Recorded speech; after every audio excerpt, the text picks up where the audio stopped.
My man, Mike Johnson. How are you doing? How you doing, man? I'm doing awesome. I haven't seen you in a while. Yeah, well, we've been cooped up and kind of like quarantined, but other than that, it's time to get out and make life happen. Last time I saw you, you didn't have that beard, man. Tell me about that beard. Why did you decide to do it? Laziness. Is it a statement? It's not a statement. It's just something where during your course of your life, you're always kind of like wondering, I got to give this a try and see what it's like. And actually, the response with women's been pretty awesome, so Cool. I think it's going to stay for a while. That's it, man. You probably know how to cut down a tree and everything, huh? I knew how to do that way a long time ago. But Right. You were already doing that back in the day, man. That's really cool, man. So how's this quarantine been for you, man? I've talked to a lot of people about it, and people tell me, hey, either they're like, hey, no problem, it's not affecting me. It's affected everybody, obviously. But then some people are like, hey, you know what? I just changed my mind about this. I quit doing this. I started doing that. And I'm a total different person now, it seems, because I had a break that I didn't expect to have, and now I have it. How was it for you? I've had an awesome time. Yeah? That's great. Just made the best of it, fortunately with some of the surplus, or not the surplus, but the stimulus and everything that's come across, that's helped out. But in the process also, it's given me the opportunity to start another online business, start moving forward with music again, get involved with that, and that's my passion. So, some people, may look at it as a real downfall. I just took advantage of the whole situation, and I just used the time to be able to move forward and start accomplishing things that I wanted to accomplish. Everybody has a long list of things that, hey, yeah, I'll get to that at some point. And I think probably everybody's by 50% done with it now, huh? Yeah. Yeah.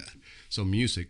I know that you actually were in a band with a musician that I'm been in bands with before, Buster Grant. Yes. So tell me about that. How was that back? When was it? What year? I want to hear it all, man. Talk to me. Well, it's really kind of a funny story. This will probably be the first time anybody ever hears this, but it ended up to where... True talk. Cheers. True talk. Anyways, I don't remember if it was 84. I think it was 85. But it ended up to where Buster was in this one band, Wizard, at the time. And it just so happened that his mom and him and his brothers, they just lived down the street from where I was living with my mother and stepfather at the time. And it ended up to where, as neighborhood kids, we all kind of like got together. We all hung out and everything. And he knew that I played keyboards. He also knew that I played guitar, but he was always contemplating as far as bringing keyboards into the band Wizard.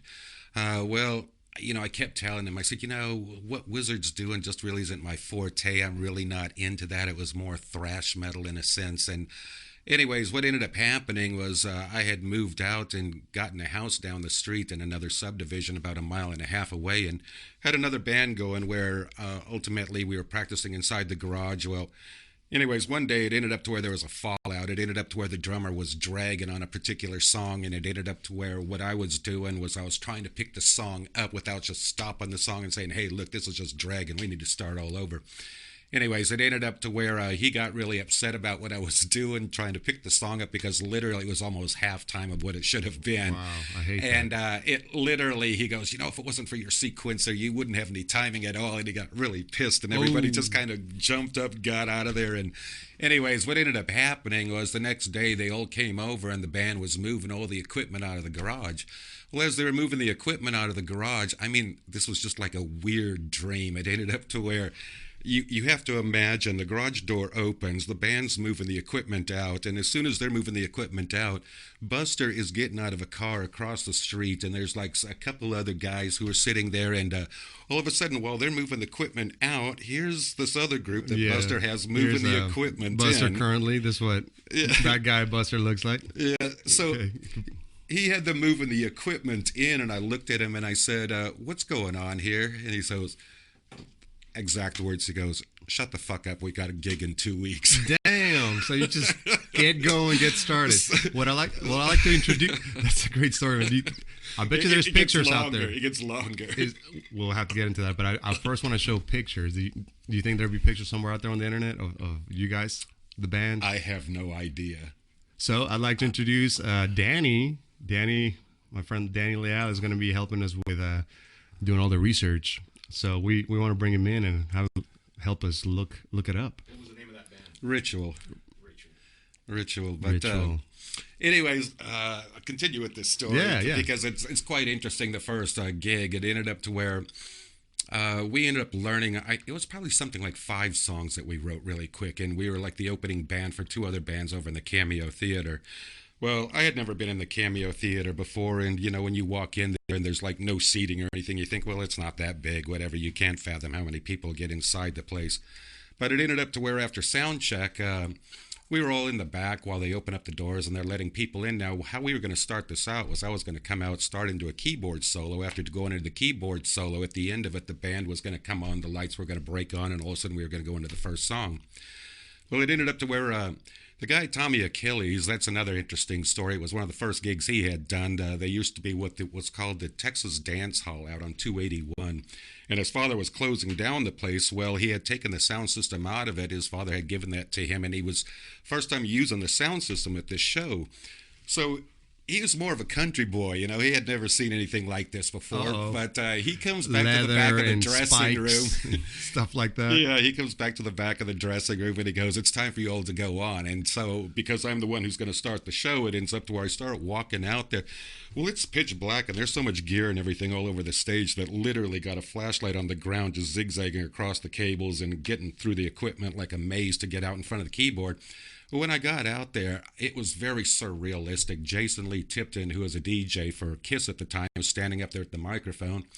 And there's a spotlight coming down, and that's the only thing you saw. It was very surrealistic. All I saw was the back of Jason Lee Tipton with a spotlight coming down, and everything else was pitch black. You saw absolutely nothing else. Cool. There was no house lights or anything inside the place, so you saw absolutely nothing, just what the spotlight was hitting.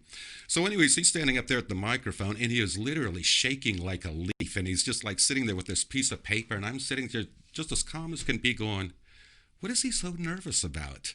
And I just didn't get it. But anyways, when he got to the end of his announcements and everything, would you please welcome Ritual? And the spotlight comes over and it hits me. Well, still at this point, I feel like I'm just in a room all by myself, pitch black, nobody's there or anything. I go through the keyboard solo. When I get to the end of the solo, the lights come on, the band breaks on.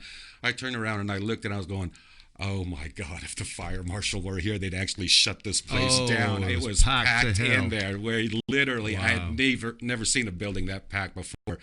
But immediately as we were going into the first song, all of a sudden it got crazy where people started jumping up on stage. They started running towards us, and I freaked out. And I turned around and I was starting to run. No security, obviously, I guess. Well, or not enough. I didn't know. It ended up to where I turned around and I started running out towards the back of the stage because I had no idea what was going on. And then all of a sudden I didn't realize there was security standing off to the side of the stage. And they came out there and they started slamming everybody back off the stage. Well, because it was so dense and packed, they weren't going to hit the floor. So they started landing on everybody's hands. And all of a sudden it became crowd surfing, just throughout the entire place. Well, other people saw it and go, hey, that's cool. So they started jumping up on the stage, doing backflips off of it. And I mean, the whole thing just became mayhem as far as what was going on. But I thought, oh my God, what have I got myself into? This is your first gig. Yeah, this is the first gig. Oh, that's perfect. And so it ended up to where, I thought, well, maybe it's just San Antonio. Maybe it was just Buster's friends, whatever. I didn't know what the deal was. But no, it just ended up to where it was us solely. They never did it for any other band. And then I thought, well, maybe it was just San Antonio. But every other place that we went, the same chaos and mayhem broke out. That's crazy. And it was just something to so where... what was it? The music? It was the energy. It was the energy. Yeah. It was the energy of the music. Well, Ritual already sounds like it's going to be something macabre. It's something to where it was. If you actually look up the definition of ritual, what it means is it's a repetition of acts as in song or dance. Right. And that's exactly what it was. So a lot of people, they would get some evil connotation behind it. Now, some of the things probably did as far as the banner and everything. Yeah, so did you find a picture of the band? Yeah, I probably couldn't find anything. Oh, it's going to have to be a specialty. Maybe we'll put it after the show. I know Buster's got a couple of pictures I've seen. Yeah, I've got a few also. I know that they did something heavy metal. I don't know. So it was kind of like Hall of Fame type thing in San Antonio. That's what I was telling you. Oh, I see. Yeah. Here last year at the Texas Institute of Cultures. Right, that's what I was referring to. But it ended up to where they had pictures and they were talking about Ritual back then. Now, the interesting thing about it was the success of the band. I mean, it was so crazy what was happening in that time. we were only together 8 or 9 months because we were extremely young at the time. The guitarist and bass player, they were only in high school, seniors. I was probably the oldest one that was 25 at the time. Buster was probably about 23. I was just about to ask you how old you were at that time. Yeah, 25. But we all still looked like little kids, whatever. But everything was happening so fast for us. Joe Anthony was convinced we were the next big thing out of the city. And so we were constantly going into the studio, putting out things, but he was always getting the master tapes. And, it was we were accustomed to us being played after 10 o'clock at night because that's when other bands from around Texas were being played and, trying to push them.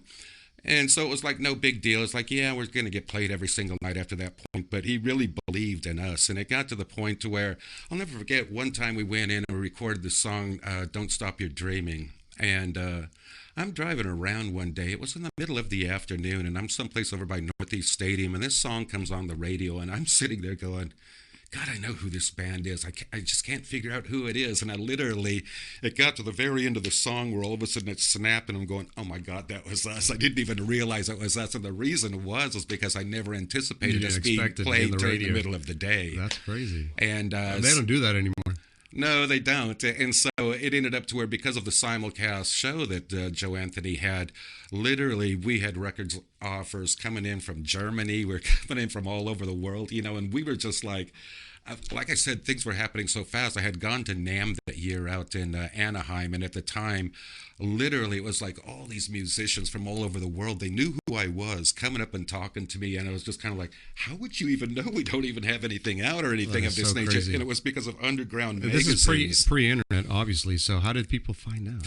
How did that work There was out? a network of underground kind of like reporters or people who went out to different shows. And they wrote articles and they sent it off to these different people with pictures and everything. And it just got to the point where we were in magazines all over the place.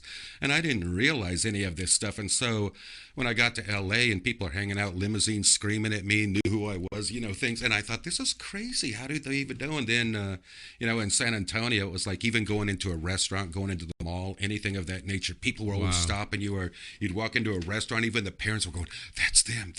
And it's kind of like, this is weird. I mean, we were so young and just felt like we were being put into a box under a microscope. It was something to where didn't really like the feeling of it. So would you say then, I mean, I'm younger, so I didn't really come of age, so to speak, in the 80s, for example, which I wish I did because I hear all kinds of stories about them. And everybody just get that look in their eye and they're gone for a couple of minutes, back in those days. So do you think people were more into following the bands and following the music because there was less things to do, so to speak? No internet, no phones, it was not as easy to there's not as many people that were DJs. Like now it seems like anybody could be a DJ. So it's like there was no option. It was mainly the guitar or what else was there to be cool besides sports? That's hard to answer. I'm sure a lot of that plays into it, but and of course, nowadays, if you have a band, it's much easier to promote because of YouTube, things of that nature, the internet. Definitely. But back then, it was just something to where, radio was more popular. That was the main form of where you got your music. Nowadays, it's kind of like you said, you could go to Sirius XM, you could go to all these different formats. Walkman started coming out, things of that nature, where people started drifting away from the radio stations. In fact, all the DJs, most of them were my good friends of mine. They still are, but it ended up to where a lot of them lost their jobs mainly because it ended up to where with all these different venues of where people get their music or listen to different things, radio wasn't that popular anymore, and they just weren't pulling in the advertisers anymore. The advertisers couldn't justify saying, look, everybody else is listening on this or that, and so we can't justify paying you as much as we paid you before in the past because people aren't listening to you as much as they used to. So all these DJs who had these big contracts, getting paid quite a bit of money, the radio stations pretty much said, you know what, we can't afford to renew your contract anymore. And then unfortunately, companies like Time Warner came in, and Time Warner, I really think, screwed up the whole music industry. And ultimately, what they were doing was everything was being automated, where all the radio stations, the music was being programmed out of Phoenix. And We all know about that. it was something to where it wasn't, this is why the younger generation now, it's like they don't even like the music that was coming out that was being forced down them. They go back and they listen to bands like Aerosmith, AC/DC, things of that nature. And they're going, well, yeah, this was When much did that better change? music. 85, 86, 7? Oh, no, it was probably mid 90s where it all started changing. But yeah, that's when people had more options and everything started drifting away. Around the time of Napster and all that good stuff. Yeah. So let's fast forward to now, just to, I guess, close out on the music. What's going on now? I mean, I knew I was a musician too, and trying to make it in the world, so to speak, as an original artist back when Napster came out. Uh-huh. And I know that when I downloaded that first song, I just realized that, wow, if I'm downloading a song for free, where's this going? We are done. I mean, how are we going to make money if not even us can pay for it or are not paying for it? That's a very good question. I mean, it used to be back in the day when you talk about concerts, it was cheap to go to concerts. I mean, some of the best shows I went to literally, yes, inside the municipal auditorium, still to this day, after the thousands of concerts I've seen, was still one of the best shows, and it ended up to where it was $6 to see it. Nice. Talking about Rod Stewart with Blue Oyster Cult opening, $6. It was just, everything was really cheap. Now, their whole thing back then was that where they made the money, touring was essentially not to make money. Touring was done to promote the product. And so it ended up to where everything that was being spent on the tour, of course, they weren't as elaborate back then, but ultimately it ended up to where it was all a write-off. They weren't there to make money.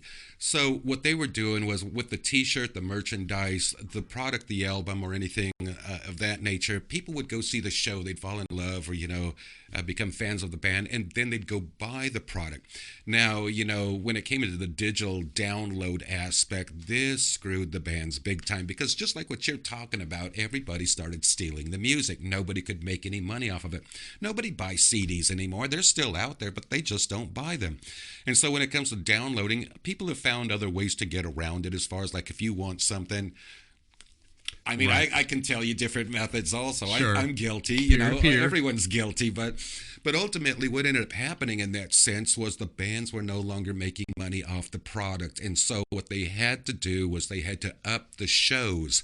Now, the cost of the shows and everything, and this is why the tickets for concerts have gotten so damn expensive, is because it ends up to where that's where the band is making the money, is and touring. The merchandise and that kind of stuff. Exactly. They don't make it off the product anymore. So there was a big downfall with that when music went digital. It screwed the bands. What do you think of the quality? Is the quality less because it's digital? A lot of people seem to think so. People debate that, and I'm kind of... it's nice not to hear the hissing and the popping, but right. But other than that, I can listen to some vinyl and go, yeah, it is more dynamic than the actual CD. So, but I think it's real close, actually. It's certain recordings, it's kind of like this seemed like it was meant to be digital, and others are kind of like this seemed to be where it was like better on vinyl.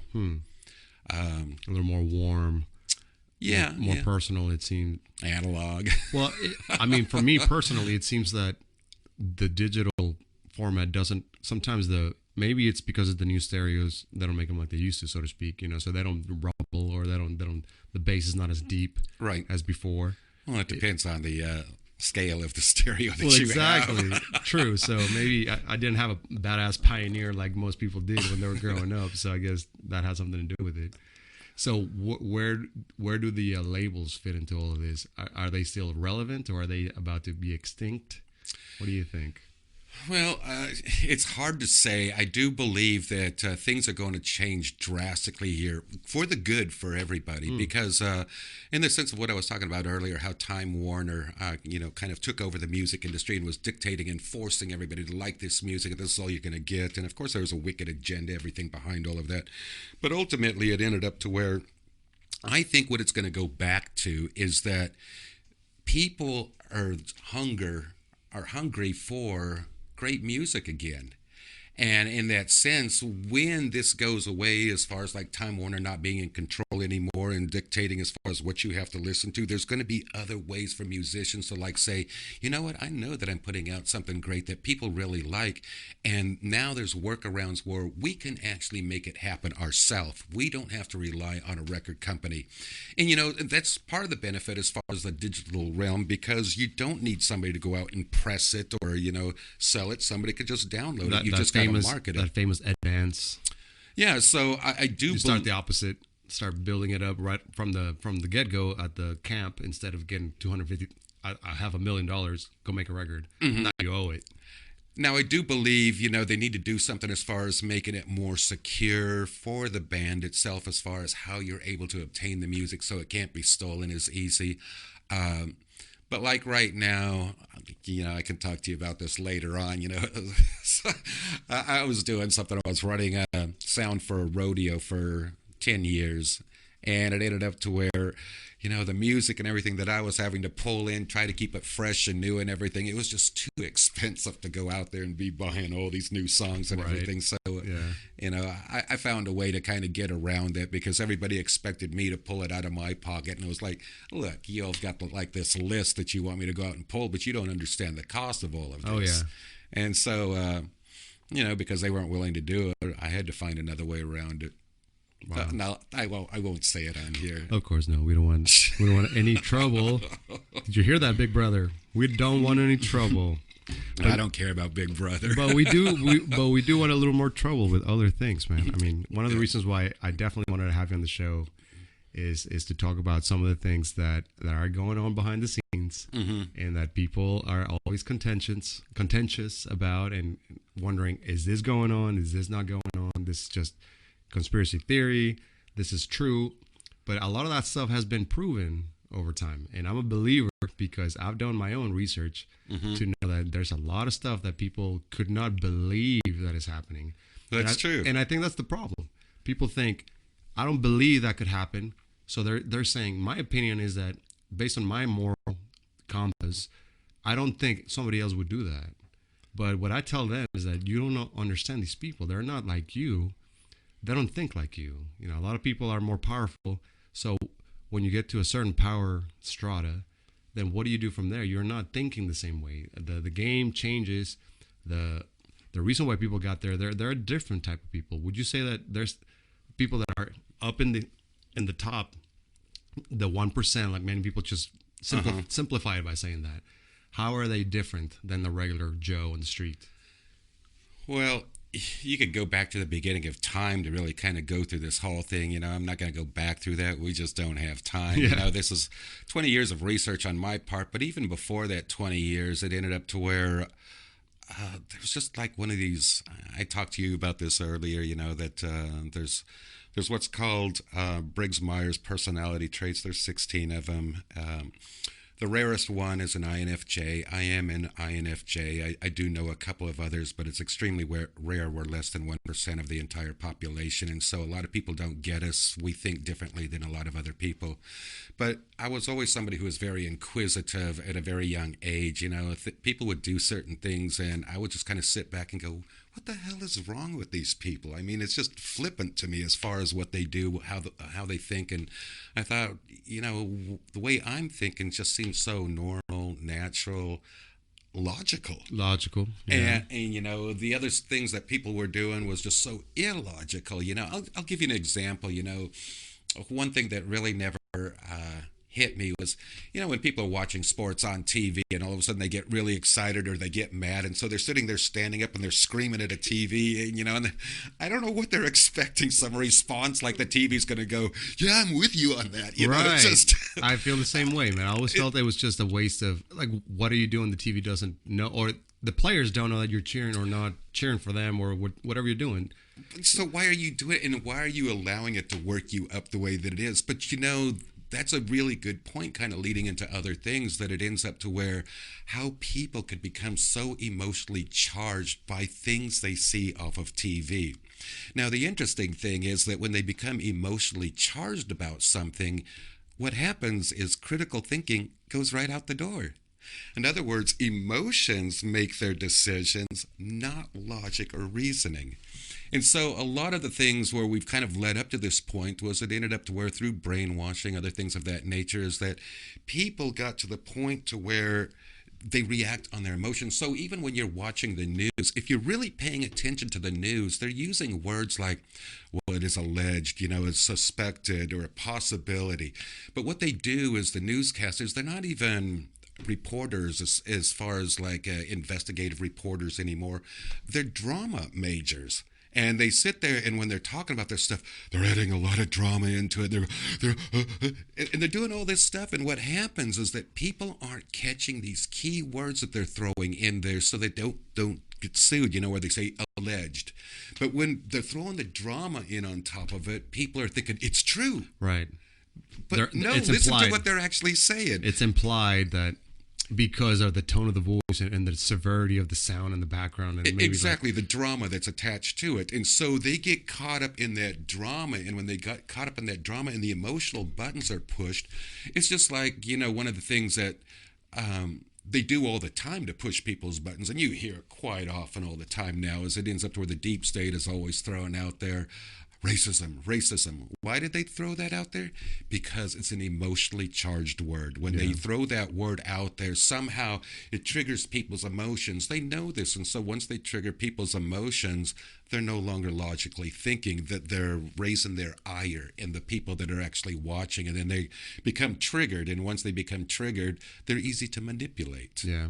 I think a lot of people have seen those videos of the newscaster talking, and then they put another screen of another news station in another city saying the exact same thing.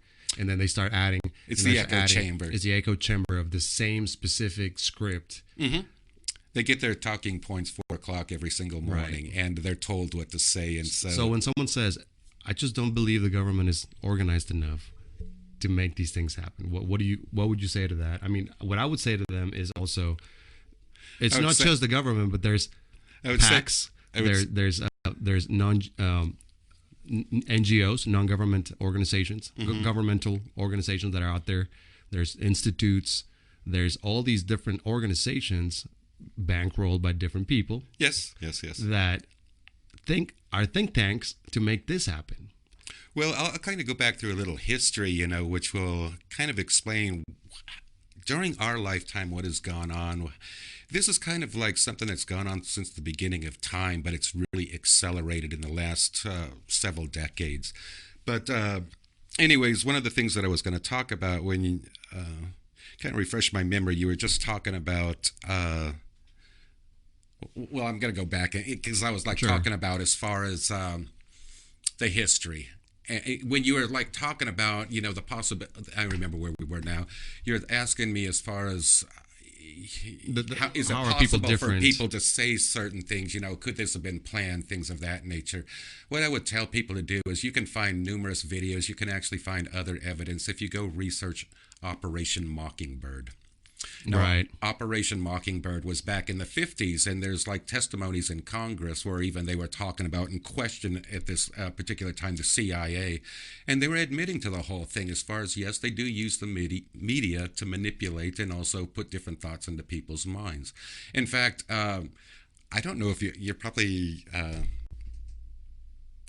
too young to know this but back in the 60s, it ended up to where every single night, whenever every prime station was signing off, they would play the national anthem. I remember that. And you can go back on YouTube and find videos on this, and subliminal messages were actually put into that. And so if you go back into it, you will see that as the words were scrolling across while they were doing the national anthem, they would have the words to the national anthem, but there was other words scrolling behind those words. And, really? And it was something... like subliminal messages? Yes, it was subliminal messages. And ultimately, a lot of those messages were, the government is God. Things of this nature were actually put in there. You can go pull it up on YouTube and watch this. Let's try that. And How about that, Danny? I think you got. So even back then, it was going on. It used to be where they were testing things out. Also, as Well, far this as was in the 50s and 60s, right? well, '60s is when they were really like pushing this national anthem thing, you know. But we never thought anything of it. But yes, it was subliminal, something you didn't actually see, but it was being implanted in your mind.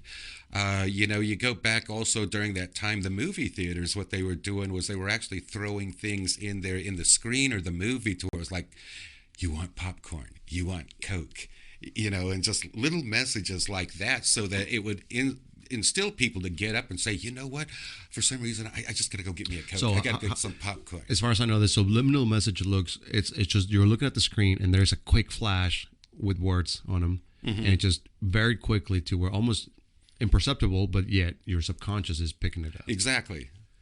And it works. Yeah. Unfortunately, and so they used it to their advantage. So talking about the echo chamber and everything as far as on TV, yes, they very much do that all the time. Now, the interesting thing is getting back into that, it's how do people buy into this? Because it's not based on facts or evidence. It's just repetition. Everyone thinks that they can't be brainwashed.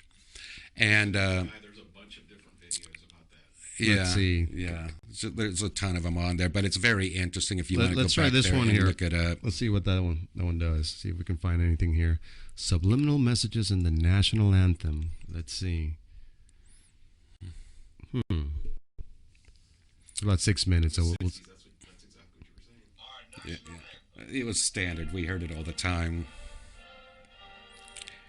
And they'll slow it down and show you later, but the words are actually scrolling. Tell me when you see it at the bottom. They'll go back. If you wanted to go probably further into the video, because the national anthem isn't that long, they will slow it down and they'll actually show it in slow motion. So Right. you see the wording. that's what we need to see. See. All right. So this time slow down so that you can read it. Let's see.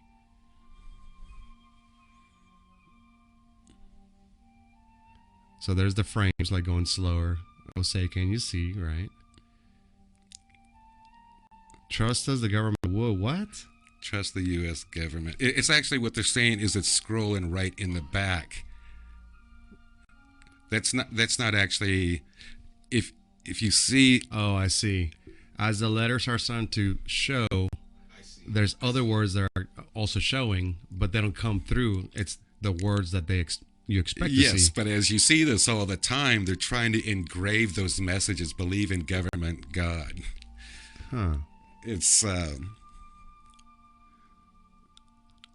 Yeah, see, the rebellion is not tolerated. That's crazy. yeah, they've been doing this forever. Right, yeah. Now, the CIA was behind this. Now, I'll kind of go back a little bit in history to kind of be and this will help a lot of people out to understand where we're at, why things have gotten a little bit crazy. Because it ends up to where there is a thing, first of all, our history has been rewritten from generation to generation. It's been slowly modified. If it was something that was done right away, people would have picked up on it immediately. You mean interested. in the textbooks or Yes, yes. In fact, the whole agenda of what has been building up, it all had to be done slowly. Sure. Now, the thing is because they're about to lose control of the New World Order, is they're having to speed up the whole game plan. And by speeding it all up, it's exposing it all to everybody because it isn't something slowly being brought into people. It just ends up to where it's like, the deep state is like, oh crap, we're about to lose our whole control over the whole narrative we've been working for decades. Why on. are they losing it? Why do you think they're losing it? Well, I'll go back into like the little history and so that you'll kind of understand what this is all about. Once again, this goes back to the beginning of time, but this has to do with the manipulation of money, the Federal Reserve, the Rothschilds, the Rockefellers. What people don't know is that when we were taught in school that we won the Revolutionary War, we never won the Revolutionary War. We were told that we did, but we didn't. So we never broke away from the British bankers. So what ended up happening was that later on, the South wanted to break away from the British bankers. And so that was the reason for the Civil War. Really? They were actually it's trying not the to... slaves. It wasn't the slaves. I mean, Now, that's what most people think, right? Exactly. History got rewritten. Now, the whole thing was, did Abraham Lincoln want to do that as far as the Emancipation Act? Yes, but he did not want to sign that during the war because he did not want history to be written to say that it was about slavery, because that's not what it was about. But ultimately, he was pressured in a situation to where he did have to sign the Emancipation Act 2 weeks prior to the end of the war, and it ended up to where history got rewritten and they made it all about slavery. It was not about that at all. The South was trying to break away from the North because the North was still controlled from the British bankers. They wanted to have their own currency and not be controlled by them anymore. That was the whole purpose of the Civil War. The greenback. Well, I'm going to go into that. I'm surprised that you remember that. But it ended up to where what ended up happening was that Lincoln did not have the money to actually like put an army together and fight the South. And so he was in a catch-22 situation. He actually had to borrow the money from the British bankers. But the interest was so high, he knew that we could never pay it back. So he borrowed the money anyways because his whole intentions was he wanted to keep the United States all together. He wanted to break away from the British bankers also, but he had to keep the South together Right. for future taxation and in order to keep the country together. So he borrows the money anyway. It ends up to where he does end up winning the war finally, and after he wins the war, well, at this point here, what he did was he brought out the greenback notes. Now, the greenback notes was backed up by nothing more than the good faith of the people of this country. There was no other backing of it. Which is what's happening right now. Well, no, Sort of. no, Oh, no. no, it's not. Something totally different. It ends up to where, so after he brought out the greenback notes, he pretty much told the British bankers, "Screw you. I'm not paying you back." And the British bankers were like, "Oh, hell no, we're not having this," which is why he was assassinated. I see. That's why he was taken out, because he was bringing out the greenback notes and not paying back the British bankers. So he was going to basically screw them back over. Yes, he was going to break away and just form our own Nationalize currency. everything. Yes, yes. And so anyways, immediately after that, the bankers were always in control as far as who the politicians were. You know, they funded both sides. It didn't matter. As long as they had people in there, their puppets, to do their bidding, then it didn't matter. It became where the parties were an illusion to us, thinking that we had a choice, but we really didn't. Well, how can you have a choice out of two? Well, you really don't. Right. But it was like they're trying to say we had a choice out of two. Sure, right. But you pick one out of two. But it didn't matter because they funded both sides. No matter who got in there, it was just kind of like, well, we still won because we put the person in there. So anyways, what ended up happening was shortly after the Civil War in 1871, there was what was called the Organic Act of 1871. And this is extremely important that people do not know about. It ends up to where what they did was the bankers, because they funded the politicians, Congress, Senate, things of that nature, is they actually pushed a law through. And what they did was they actually shut down the Republic. So the Republic died in our country in 1871. Now, what they did, which people didn't know about, was after they shut down the Republic, they went and formed a corporation, United States Incorporated. We've been under a fraudulent, fictitious government ever since 1871. Wow. The republic that started this country and the country was born on was shut down at that particular point. Now, it ends up to where the United States Incorporated was actually a corporation registered in Puerto Rico. Keep this in mind when you think about the things going on in Puerto Rico. So is the Federal Reserve, which is not part of our country. It never has been. It's a privately owned corporation by the Rothschilds, Rockefellers, Warburgs. I can't even think of who else was involved with it.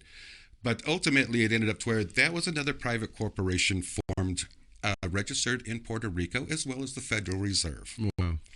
Now, Why Puerto Rico? Is there a reason? well, if you notice, you know, what is it, kind of a territory of the United States, but not a state. Right. And it just ends up to where it's an entity that's not part of the United Oh, States. it's like a D.C. district. Correct. Kind of like the Vatican. It's Right, Vatican, London. Their own rules. They just kind of Right. No. They're not. London's not part of England. Vatican's not part of Italy. Wow. Washington D.C. isn't part of the So United States. is that how these people, the bankers and the people in control, get away with the government not being able to go after them, so to speak? I guess They're in control. Right, so they make some sort of... So how would they... Yeah, they wouldn't have their own people go against them. Right? Yeah, right, exactly. So what ended up happening is that it ended up where the bankers always, you know, funded the politicians, put them in there. Now, it ended up to where Kennedy comes along, John F. Kennedy, and at that particular time, they figured, he's a shoe, and, you know, his family's mafia, he's a womanizer, we can easily control him. So anyways, they put him into office. Well, Kennedy found out what was going on, and he had a conscience, and he thought, wow, you know, he was trying to do something right about this whole thing. And so there's three things he did he was warned not to do, but he did it anyway. And ultimately what that was is, are you familiar with John F. Kennedy's Secret Society speech? No. Really? Well, yeah. Actually, of course, that's the one that supposedly after that he was killed because of that. There was a few other things that were involved that brought it all down. Now, Yeah. what ended up happening at that particular time, you can find this all over the internet. It's called Kennedy Secret Society speech. It's like 20 minutes long. I encourage everybody to listen to that speech. It was so important. What he was doing was he was forewarning everybody that our enemies are not beyond our borders, but they exist within our borders, within secret societies, and he plans to expose this whole thing before he leaves office. So anyways, he was warned not to do that. He did that. Now, the other thing that he did that people are not aware of is he signed a bill to shut down the Federal Reserve. Well, that's what I remember from my own research, that was pretty much the main reason why they actually had an attempt on him. And Well, it goes further. It goes further. Oh. Now it ends up to where he signed a bill to shut down the Federal Reserve. In fact, the bill was like 111110 EO, executive order. It's kind of interesting. It's all ones and the zero at the end. But anyways, the whole thing was, do you remember the silver certificates? You were probably not, you weren't born at that time, so you don't know. I don't think I don't. Yeah. Anyways, there were silver certificates that were coming out into circulation at that time, and it ended up to where that was the new currency that was going to take place of the Federal Reserve note. It was a sovereign currency for the United States. It ends up to where the Federal Reserve, its own private banking system, that goes back into how it was illegally formed back in 1912. And there's a book that you can read on this. It's a very interesting, anybody who wants to know the truth about the Federal Reserve, but it's called The Creature of Jekyll Island. I don't know. Are you familiar with that? For sure. Only 3 senators were actually there at the meeting. Is that what I remember? Well, it ended up to where that was on an island, Jekyll Island, where it ended up where the Warburgs, Rockefellers, Rothschilds, J.P. Morgan, they all met together, and they had this plan to form the Federal Reserve. And so anyways, during the winter break in 2012, when Congress was on break, they actually didn't have enough people to actually ratify it, so it was formed illegally, where they voted it in and gave this new entity, the Federal Reserve, the ability to print money. And so ultimately, they were given the full power of everything that was going on. Now, Why do you think nobody stopped that, or nobody in Congress? Knew. All of this was done secretively. When it comes to we're talking about sports, concerts, things of that nature, they're called Roman circuses. Right, like give the people bread. Right, keep them distracted to where they're not paying attention to what you're doing. I'm talking about like the other senators and the other people in government. I guess they were complicit. I wasn't alive back then. Well, I couldn't tell you. But I guess, was there any? Did you find any information about that? No, like because nobody else said anything about it. I don't know. Like I said, it ended up to where back then they were being funded by the bankers. If they weren't funded, they're either blackmailed or, this is where it gets into Jeffrey Epstein, things of that nature and everything. Now, a lot of these people were blackmailed. If they didn't take the bribes and everything getting involved, they would kind of get them involved with this pedophilia, satanic cult and everything. And it's kind of like, you have to do what we tell you to do now. Right. And it's, you're part of us now. We'll protect you, but if you turn on us, you're gone. Well, see, let's touch back on Epstein, because I think a lot of people don't realize the magnitude of why they do this, and it's because they want to blackmail people. Yeah. To say, hey, we have pictures of you doing all these things. You thought it was just fun, but now we got you. So you got to do what we got to do, or your political career is over. Yes. I mean, we can come back to that, but I want to finish on the Kennedy Kennedy thing. Please do. Because that was so important to what was going on. It ended up to where at that particular time, because Kennedy signed the bill to do it, the Federal Reserve gave his speech on secret society, and then he brought out the silver certificate note. Now, the silver was provided by Sukarno, who was the king of Indonesia. In fact, you'll see pictures of Kennedy with Sukarno at the particular time, and it was because Sukarno was also trying to help to bring down the Federal Reserve. Talking about this Brexit, things of that nature, or with the euro, you have to think of the euro as being also the Federal Reserve control of the currency over there in Europe. So that was also what was going down, was bringing down, Brexit was bringing down the euro. So every country could go back to their own sovereign currency. In other words, take away the power and shut down the Federal Reserve and the bankers' control.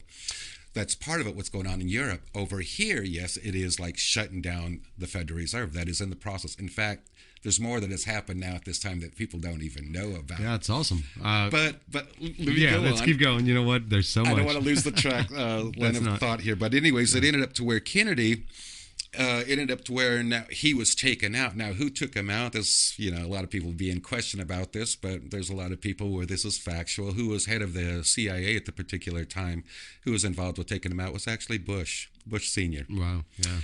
Now, it ended up to where you have to know the whole history of the Bush family also. They were actually Fourth Reich, or say brought over from the Third they Reich, are the related Fourth Reich. in Germany, right? They actually hail from moved down Germany. to Argentina, and then from Argentina, they actually migrated into the U.S., and their names were changed and everything as far as like making them think that they were like American citizens. Right. There were Bush and Dolph before. No, just kidding. Well, no, I can't remember. It was something like when George uses Walker as the middle name. I think that was like the last name. I'm not sure on that one. So, but anyways, there was a different name. They did come in here and it became the Bushes. So anyways, Bush Sr. was very much involved with the takeout of John Wow. F. Kennedy. I don't think people know that. I never heard There's of a that. lot of people who do, but like I said, there's a lot of people who don't. Now, Yeah. what ended up happening was after Kennedy was taken out, the bankers took control again. They immediately put in Johnson, and everybody after that was another puppet for the bankers, and immediately they took the silver certificates out of circulation because it was like, oh no, we're not going to have any of this. Now the thing was, people didn't know this bill that John F. Kennedy signed to do with the Federal Reserve, it was never rescinded. So initially it still stands. People just wow. don't know about Right. it. It was never put away. Rescinding means to take it away. Right, to drive do it away back. with it. But anyways, it's still active. Wow. But so what ended up happening was the bankers stayed in control for all these years, and then it ended up to where Reagan comes along. Well, Reagan tried to do the same thing.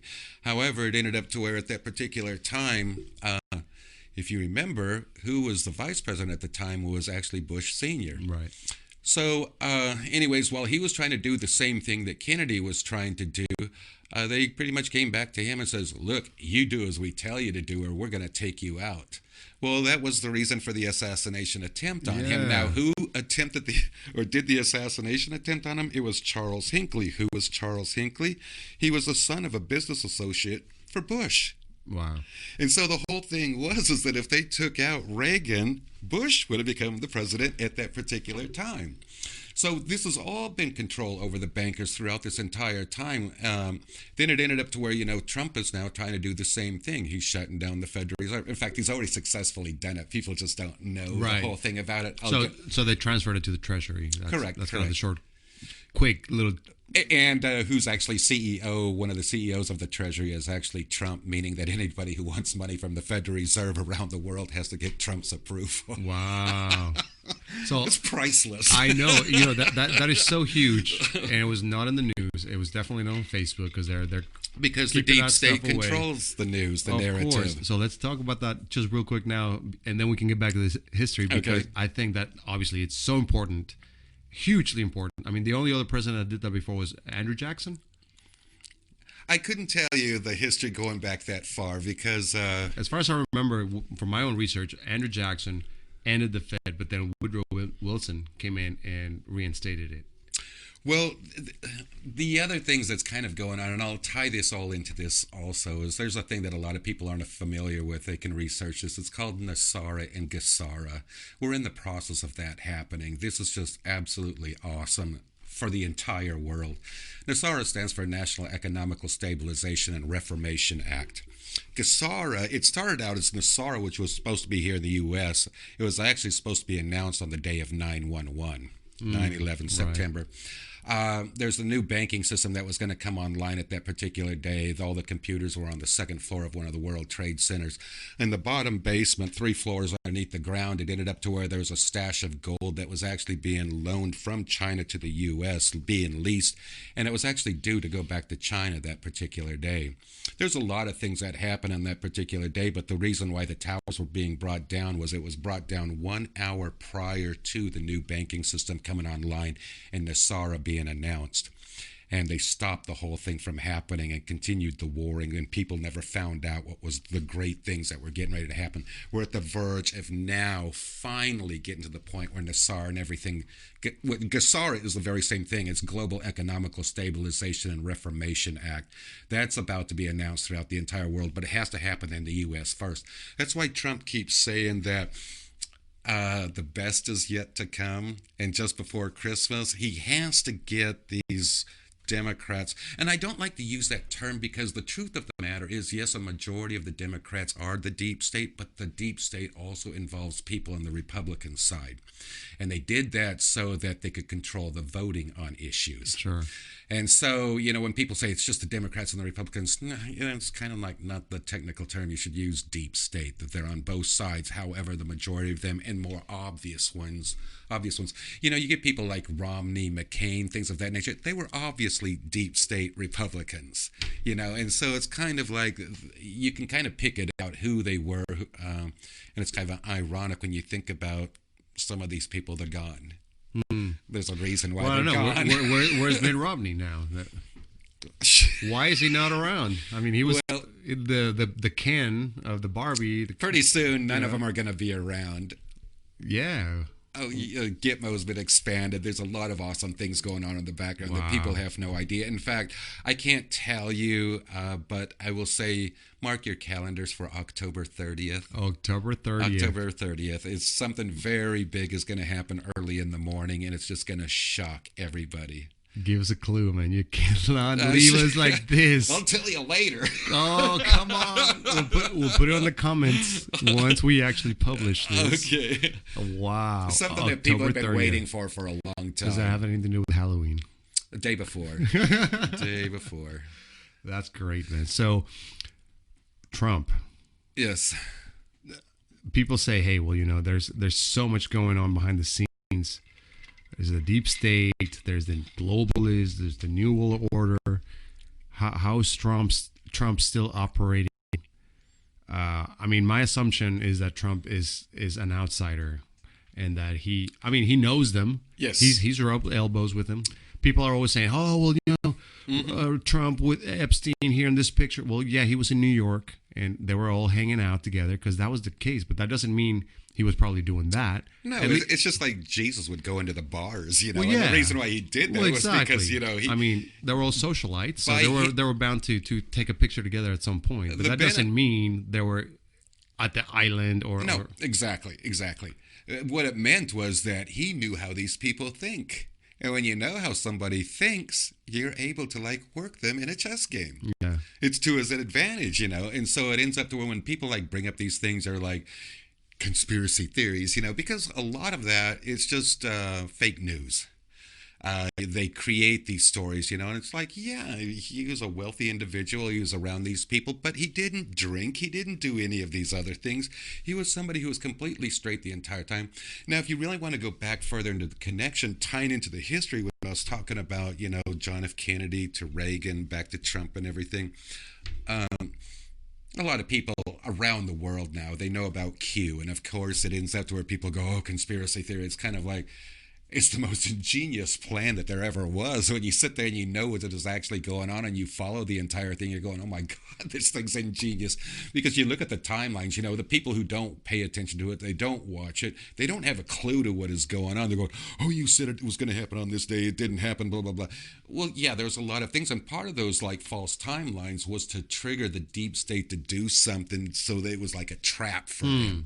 And so... It was a bait. Right, that's exactly what it was. And when you see the whole thing come together, how things were talked about 3 years prior on a timeline delta, and then all 3 years later on that very exact day, at the very same time, exact time, this event took place, and it's kind of like, oh my God, when it told us this, it was actually 3 years later, a delta right at this particular time. It's like, how did they know that far in advance, right on this particular day, at this particular time, this was going to happen? It was like, this plan is so mapped out, it is mind-blowing. What's going on with Q? A lot of people, of course, are just mystified with Q. The people that believe it, they believe it. The people that don't, they're just like, what is going on? I mean, recently... Well, the people who don't believe Q don't believe anything else. Well, sure, exactly. And I guess I would like to invite all those people that don't really quite believe in all these conspiracy theories, that they should do their own research.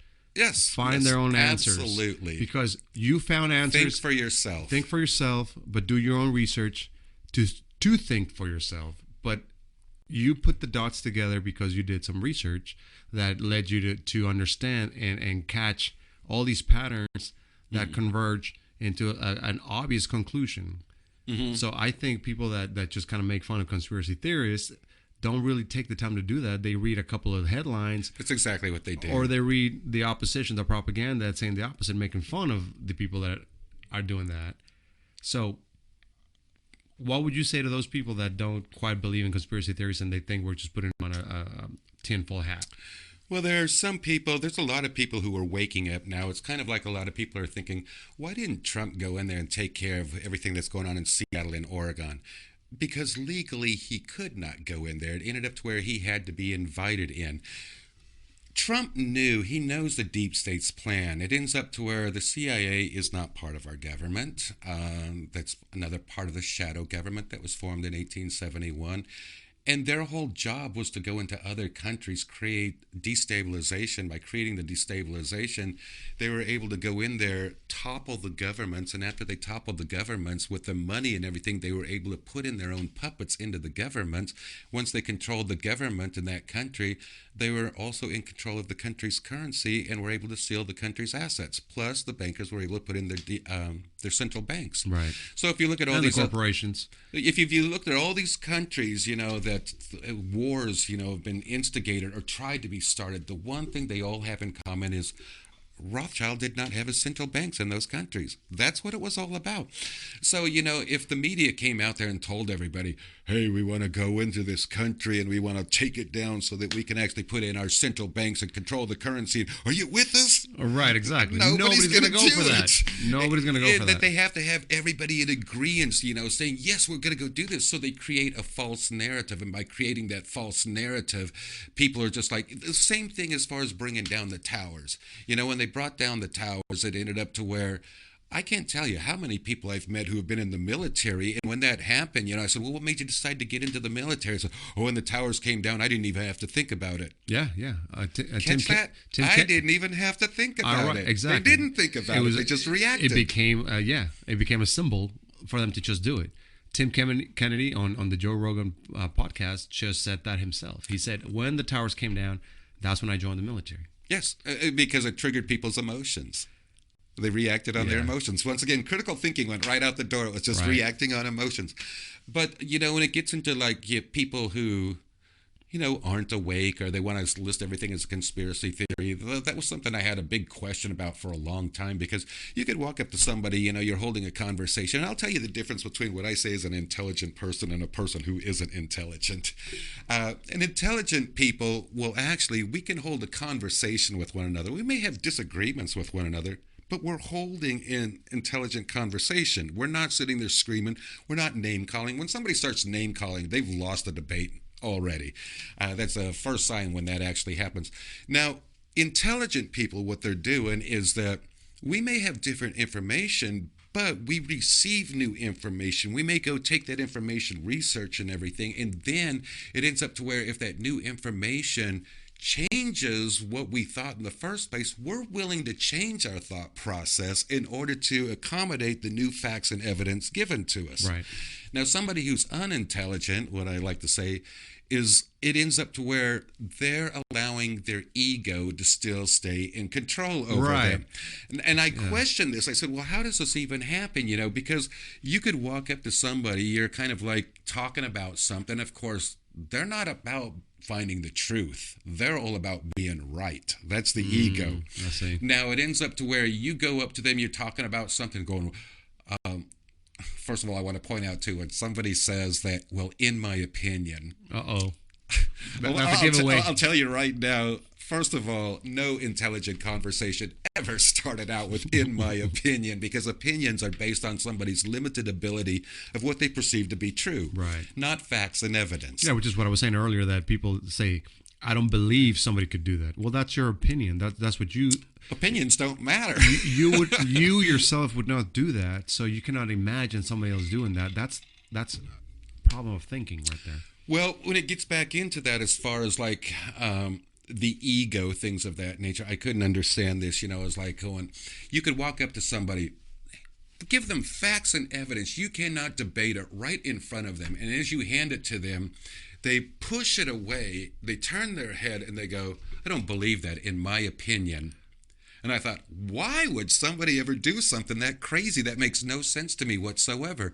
And ultimately, you know, through the research, trying to put the pieces of the puzzle together, it came down to it's the human ego. We all have an ego. In order for anyone to find the truth, we have to get rid of our ego. When you get rid of your ego, all of a sudden, everything starts coming to you. That's when you open up in conversation. You're ready to take in new information. You're ready to go out there, do the research, find out the truth for yourself. In other words, start thinking for yourself. Stop having the news that's fake, giving you this false information, a fake narrative, and because of an echo chamber where they keep repeating it every single day, come back and go, well, I know it's true. I saw it on this channel, this channel, this channel, and that channel. And it's like, what were the facts and the evidence? It doesn't matter. I saw it on this channel, this channel, this channel. And it's kind of like, you're basing it on nothing, right, by somebody's emotions, repetition. And the thing that I tell people, you know, it's kind of like, it goes back into brainwashing, and everyone thinks, well, I can't be brainwashed. I'm too smart to be brainwashed. It's like everyone was brainwashed. But ultimately, it's kind of like, here's a question I kind of pose to some people who think that they can't be brainwashed. You know, everyone has probably done this one time in their life where it ends up to where something may have happened. You've changed the narrative personally, and as you change the narrative, you told this narrative over so many times that you look back at that particular situation or instance and you're going, what really happened? You don't even remember. You actually believe the narrative you created in your mind. You forget the real story for the story you made up in your mind. Correct. Yeah. And well, that is true of many people too. They like they say, you know, those pathological liars that they just start telling themselves a story and they start believing it. That's what they think is real, and that's what they come on to you on an argument, thinking this is what happened. You're like, no, that is clearly not what happened, but you can't get him out of there. So I can think of one time I did it in my life where I actually sunk a sailboat in Minnesota, and I was trying to get out of trouble. Yeah. So Danny's bringing up here the Mandela effect. Is that similar? It refers to a situation in which a large mass of people believes that an event occurred when it did not. Well, that's not quite the same, is it? No, that gets into where the Mandela effect is, that there's different timelines, and it ends up to where things get altered. And you could be saying where somebody goes back and they pull something up in the Bible, this particular version of it, and it ended up to where at this particular time it had a certain word in it. But then you go back a few years later and you look at that very same thing, and now that word's been changed to something else, and you're going, wait a minute, I remember it was... But if you had both copies of that and you were able to compare, you go, it was actually changed.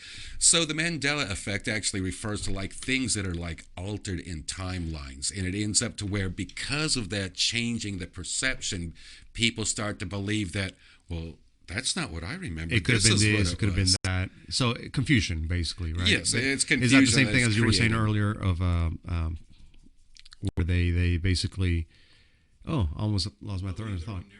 Yeah, when they do the narrative, and you got to follow that, so they change the history. Yes. Right. And like I said, they had to do it slowly because it ended up to where, you know, when your kids are going to school, you're too busy going to work, and it's just like all you're doing is like, do your homework. You don't see what they're reading. You don't see what their lessons are. You didn't know that the textbook was changed and altered.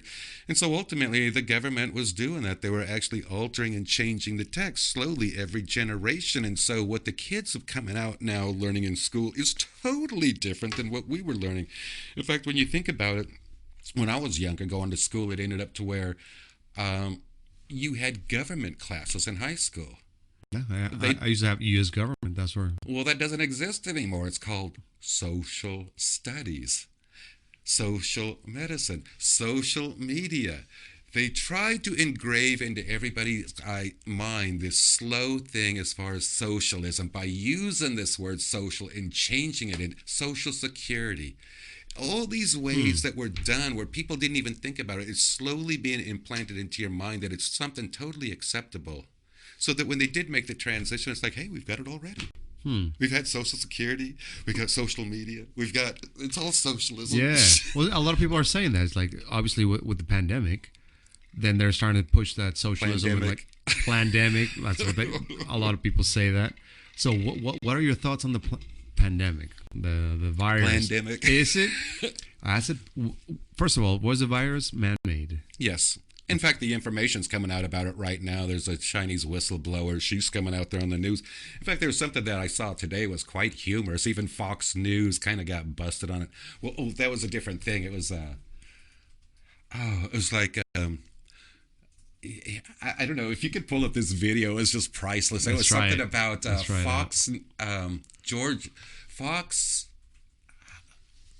Fox reaction to Soros being brought up by Newt Gingrich.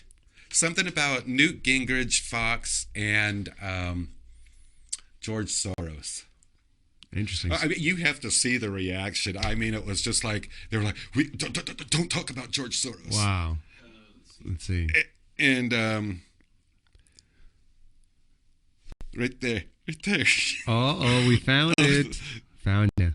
If they actually show this, I mean, it's like it's priceless to watch their reaction. That's awesome. Here we go. Let's see. When Newt Gingrich mentions George Soros, Fox News host go silent, refuse to discuss. And we'll talk about him in a little bit. See. Okay. Watch this. Well, hang on, dude. Play from the beginning, dude. This is the beginning. Oh, this is it. Okay. Yeah. All right. Let's start over. Everybody, right? Speaker Gingrich, I know you have a final thought for us. Yeah, look, the number one problem in almost all these cities is George Soros elected left-wing, anti-police, pro-criminal district attorneys who refuse to keep people locked up. Just yesterday, they put somebody back on the street who's wanted for 2 different murders in New York City. You cannot solve this problem, and both Harris and Biden have talked Watch the very reaction. proudly about what they call progressive district attorneys. Progressive district attorneys are anti-police, pro-criminal, and overwhelmingly elected with George Soros' money, and they're a major cause of the violence we're seeing because they keep putting the violent criminals back on the street. I'm not sure we need to bring George Soros into this. Straight up like that. I was going to say you get the last word, Speaker. He paid for it. I mean, why can't we discuss the fact that millions of dollars he spent? I agree with Melissa. George Soros doesn't need to be a part of this conversation. Okay, Watch. so it's verboten. All right, we're gonna.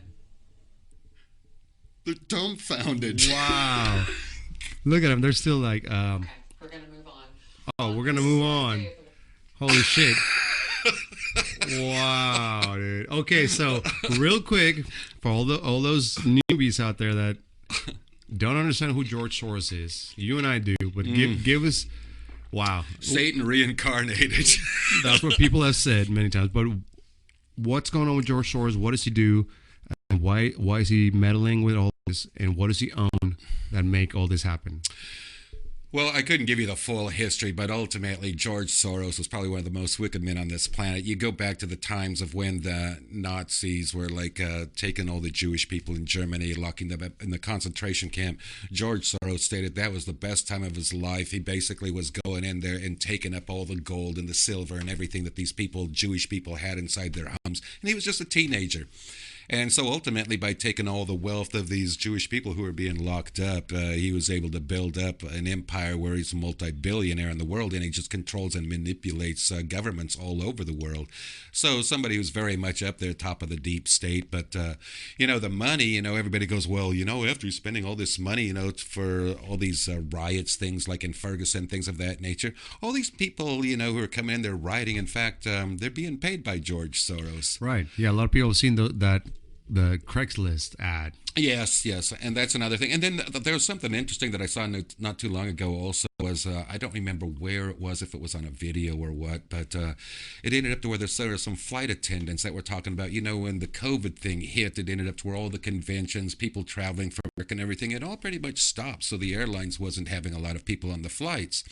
Well, it ended up to where all of a sudden the flight attendants noticed something very strange, that there was all these very young urban kids who were on the flight, and it ended up to where it was very obvious. They thought it was very weird that why do we have all these young kids who are on here now?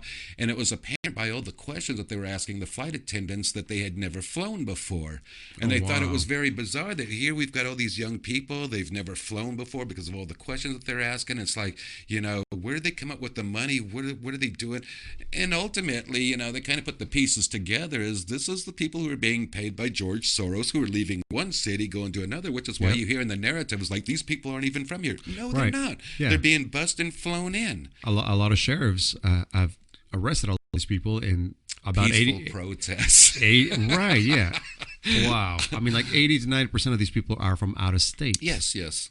And they're getting paid, and so, the whole thing is that when George Soros, stops paying them, in fact, there's another video somewhere where somebody saw this and they were going, well, anybody could have done that. But there was protesters from Ferguson. They didn't get paid.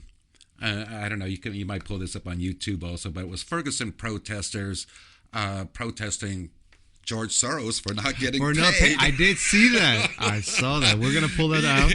And then going, George Soros, pay us. And it's kind of like ultimately George Soros bugged out on them, after they had done all this stuff. And they were just kind of like voicing their concern. But, it's just another way. And other people say, oh, that was staged. It's kind of like, really? Oh, wow. At what point do you wake up?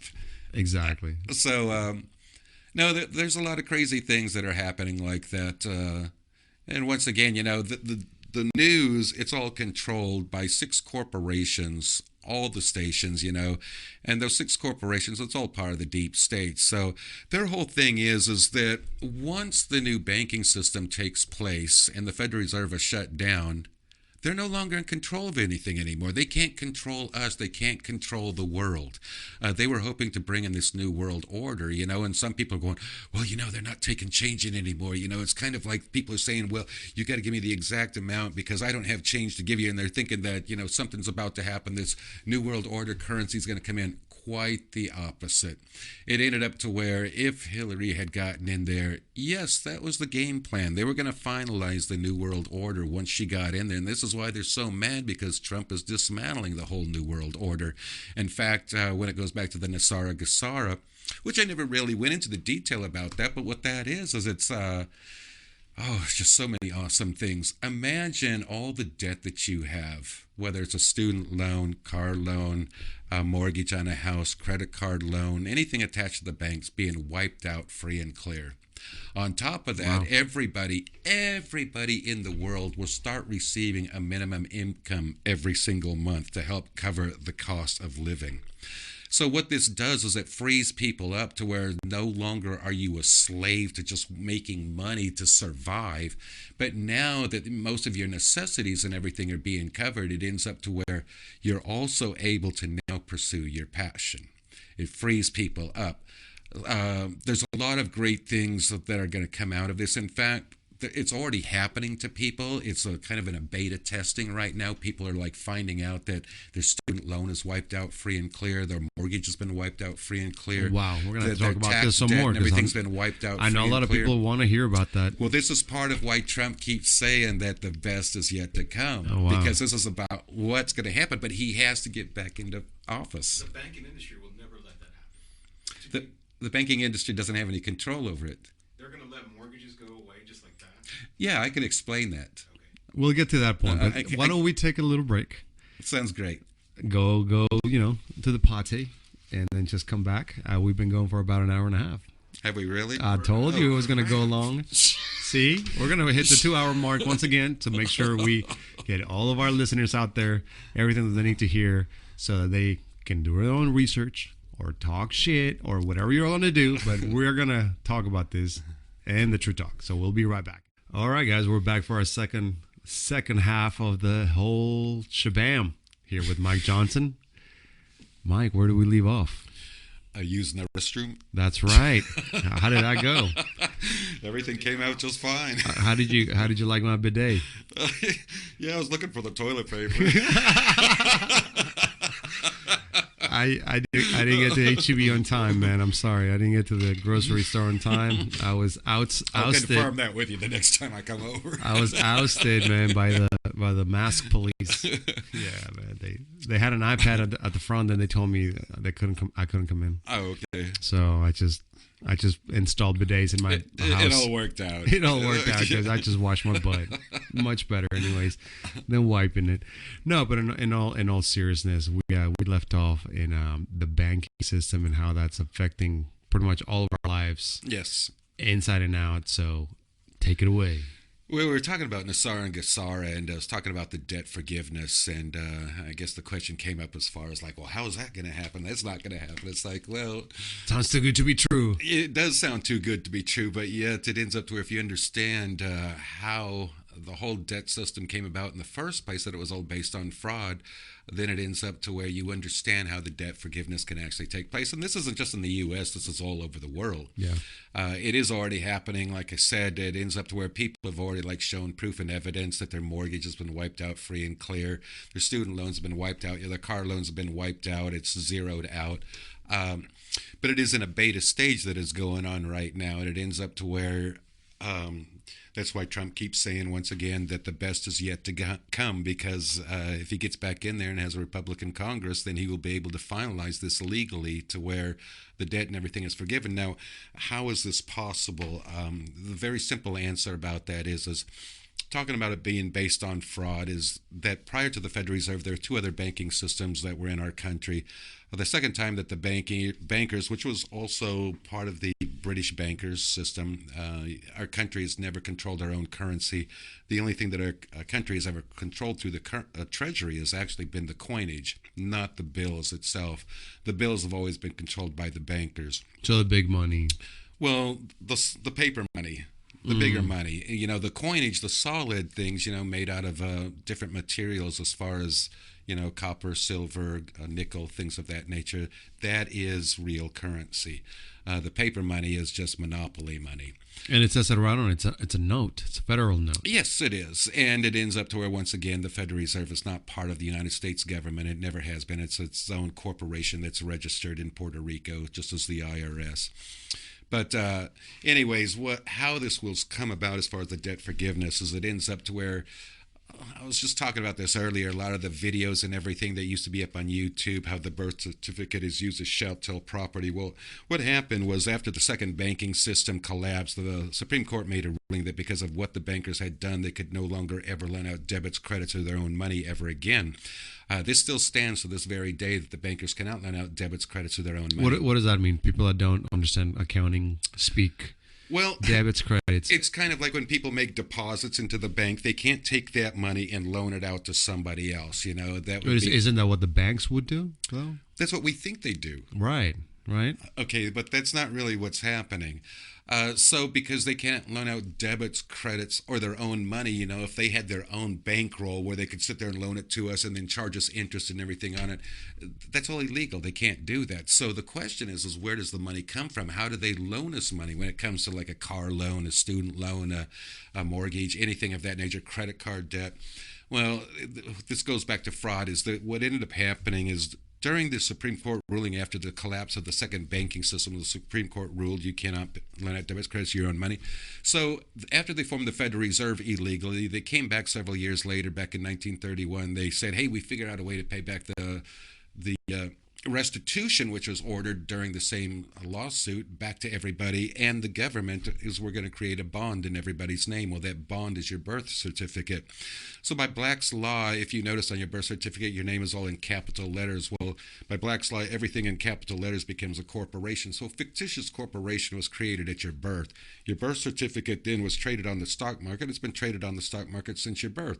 It is estimated that everyone's birth certificate now around the entire world is literally close to $1 billion. Can anybody just go in there and buy and trade that kind of bond, or how does? No, Is it the shadow market? I will tell you something interesting about it. Where I found proof about this is ultimately it ended up to where what the banks did is they created this bond. So when you go in there and you're borrowing money, money, whether it's for a mortgage, a student loan, credit card, anything of that nature, because they can't loan out debits, credits, or your own money. They're actually loaning you your own money created from your own bond, which is your birth certificate, and they're charging you interest for it. It's nothing more than debt slavery. That's why the debt forgiveness will happen, because you never owned the money in the first place. It was your money. So how is it your money because it was traded? So somebody paid money for your certificate, and that's the money you're talking about? Your birth certificate, the original copy, is actually the bond that's been traded on the stock market. It is your labor and everything that you have done that has actually like grown this. So it's all your productive output. Yes. But it is estimated, like I said, that everyone is close to $1 billion. So people are like, well, how could this possibly happen? Plus, you have to understand, too, there's a new banking system coming online. When it came to like transferring money all over the world, the system that's used to do that is called SWIFT, which is, SWIFT. And that's just like, so when you're talking about you make a closing on something, you're transferring money from this location over to this location, it goes through the SWIFT system, which goes through the Federal Reserve. Well, there's a new banking system that's coming in place to take place of the Federal Reserve. And this also ties into Brexit, which is the euro over there.